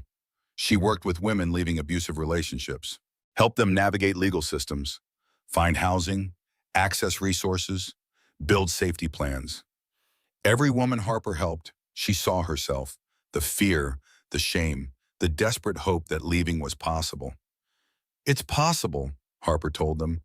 "I promise, it's terrifying, but it's possible and you're stronger than you think." One afternoon, a young woman came in, 23 years old, pregnant, bruises on her arms, the haunted look Harper recognized instantly. "My boyfriend says I'm crazy," the young woman said. "That I'm too sensitive, that I make him angry. Is that true? Am I crazy?" Harper took her hand. "You're not crazy. The abuse is real. It's not your fault. And you deserve better." The young woman cried. Harper held her, let her break, let her feel, then helped her build a plan: shelter, restraining order, legal aid, support group. Watching her walk out with hope in her eyes, Harper felt it. Purpose, meaning. Her pain had created something valuable. Her survival could help others survive. 5 months after Evelyn's birth, Derek's trial began. Federal courthouse, downtown San Francisco. Media circus outside. Cameras everywhere. Harper arrived with Bryn, Evelyn with her grandmother for the day. Harper wore a navy suit. Professional, serious, ready. She sat through opening statements. Listened to the prosecution lay out Derek's crimes. 17 counts of fraud, money laundering, wire fraud. The evidence was overwhelming. Derek sat at the defense table, thin, gaunt. Prison had not been kind. His expensive suit hung loose. His hair was graying. He looked older, broken. Their eyes met across the courtroom. Derek's expression shifted. Pain, regret, anger. A swirl of emotions Harper couldn't read. She looked away. He didn't matter anymore. This wasn't about him. It was about justice for his victims, closure for the families he'd hurt. Harper testified on day 3. Bryn had prepared her well. She stayed calm, factual, didn't get emotional even when Derek's attorney tried to rattle her. "Isn't it true you come from extreme wealth?" "Yes." "Isn't it true your father destroyed my client's business?" "My father protected me from an abusive husband and repaid the people your client defrauded. That's not destruction. That's justice." "Isn't it true you're bitter about your failed marriage?" "I'm not bitter. I'm relieved. There's a difference."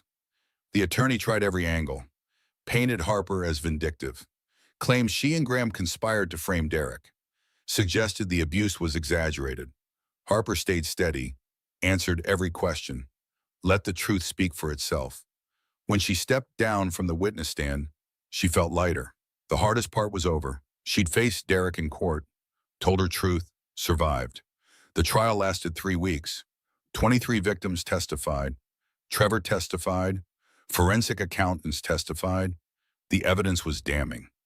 The jury deliberated for 4 hours. Returned with a verdict. Guilty. All counts. Derek showed no emotion, just sat there, staring straight ahead, accepting his fate. Sentencing came 2 weeks later. The judge was a woman in her 60s. No nonsense. She'd clearly read every page of evidence. "Mr. Ashford, you betrayed the trust of 23 families, stole their life savings, destroyed their financial security. And when your pregnant wife tried to discuss something as trivial as nursery colors, you assaulted her in public. You have shown no remorse, no accountability, no recognition of the harm you have caused. The judge paused, looked directly at Derek. I am sentencing you to 20 years in federal prison for the fraud charges, 5 years for assault to run concurrently. You will serve a minimum of 17 years before being eligible for parole. You will pay full restitution to all victims, and you will have no contact with Harper Whitmore or her daughter, ever. 20 years. Derek would be 58 when he got out. Evelyn would be 17, nearly an adult. Harper felt the weight lift. It was done. Really, truly done. She walked out of the courthouse with Bryn. The reporters shouted questions. Harper ignored them. She had nothing more to say. Her statement had been made. Her testimony given. This chapter was closed. 1 year after the slap heard around the world, Harper stood in the Rosewood Grand Ballroom again. But this time it was her event. The Whitmore Foundation Annual Gala for Domestic Violence Survivors. 200 guests, all donors, advocates, survivors, people committed to ending the cycle of abuse. Harper stood at the podium, Evelyn on her hip. 10 months old now, bright-eyed, curious, unafraid. Thank you all for coming, Harper said. 1 year ago, this room was the site of my public humiliation. Tonight, it's a celebration of survival, of strength, of the community that lifts women up when abusers try to tear them down. Applause filled the ballroom. Harper looked around at the faces. Some she knew, some strangers, all connected by shared purpose.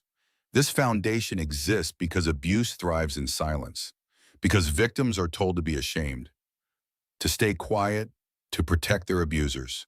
I'm done with silence. I'm done with shame. And I hope by sharing my story, I've helped others find their voices too. More applause. Harper adjusted Evelyn on her hip. Her daughter grabbed her necklace, played with it, completely unconcerned with the crowd. My daughter will grow up knowing that her mother walked away from abuse, that we chose safety over comfort, freedom over fear.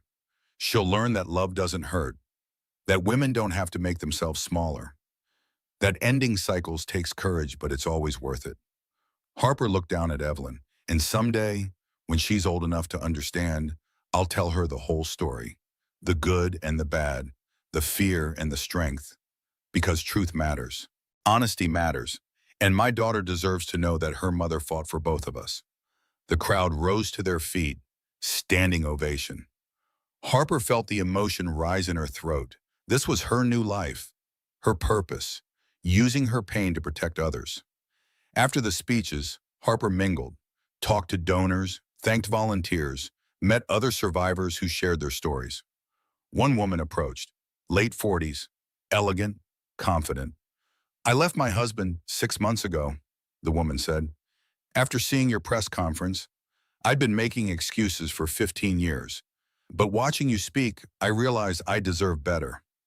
So I left, got a restraining order, started divorce proceedings. My kids are safe now, we're rebuilding, and it's because you showed me it was possible. Harper hugged her. You did that. I just shared my story. You found your own strength. Maybe, the woman said, but sometimes we need to see someone else do it first, before we believe we can too. The evening ended with Harper standing in the exact spot where Derek had slapped her. She held Evelyn in one arm, a champagne flute in the other hand. Bryn, Eleanor, and Graham stood beside her chosen family, her support, her safety net. A toast, Harper said. She raised her glass. Around her, 200 people raised theirs in return. To second chances, Harper said. To second chances, they echoed. The sound filled the ballroom. Hope, solidarity, survival. Harper looked at Evelyn. Her daughter's eyes were drooping, nearly asleep, safe in her mother's arms. She finally understood that the prison door had been unlocked all along. She'd been her own warden. But freedom? Freedom she'd had to fight for, claw for, bleed for. And that made it real, made it hers, made it worth everything. Derek was in prison now, would be for decades. His empire destroyed, his reputation ruined, his future limited. But Harper was free, building a life, raising her daughter. helping other women escape the traps she'd escaped. Not revenge, justice. There was a difference, and Harper finally understood it completely. As the guests began to leave, Harper walked to the window, the same window she'd looked out of a year ago while waiting for the gala to start, when she'd still believed her marriage could be saved, when she'd still made excuses for Derek's behavior. That woman felt like a stranger now, someone Harper barely recognized. The woman standing at the window tonight was different, harder, wiser, free. Harper's hand went to Evelyn's head, protective, automatic, the way every mother's does. But this time the danger was gone. This time she was free. "Come on, sweet girl," Harper whispered to her sleeping daughter. "Let's go home." She walked toward the exit, past the spot where Derek had hit her, past the silent auction table where it started, past the orchestra platform where everything changed. But Harper didn't look back, not once. The past was done, the future was waiting, and the sound of hope was louder than any slap could ever be. Harper's story didn't end that night in the ballroom. It's still unfolding, still helping women find the courage to leave, still proving that survival is possible. If this story resonated with you, if you know someone who needs to hear it, share it, pass it forward. You never know who might need these words today. And if you want to hear more stories like this, stories of survival and strength and second chances, subscribe to this channel. Hit that like button if Harper's courage inspired you. Leave a comment sharing your thoughts, or just let me know you were here. Because every share, every like, every comment tells me that these stories matter, that truth matters, that survivors matter. Thank you for listening, thank you for caring, and thank you for being part of a community that believes women deserve safety, respect, and love that doesn't hurt. Until next time, remember this: you are not alone, you are stronger than you think, and you deserve better. Take care of yourselves.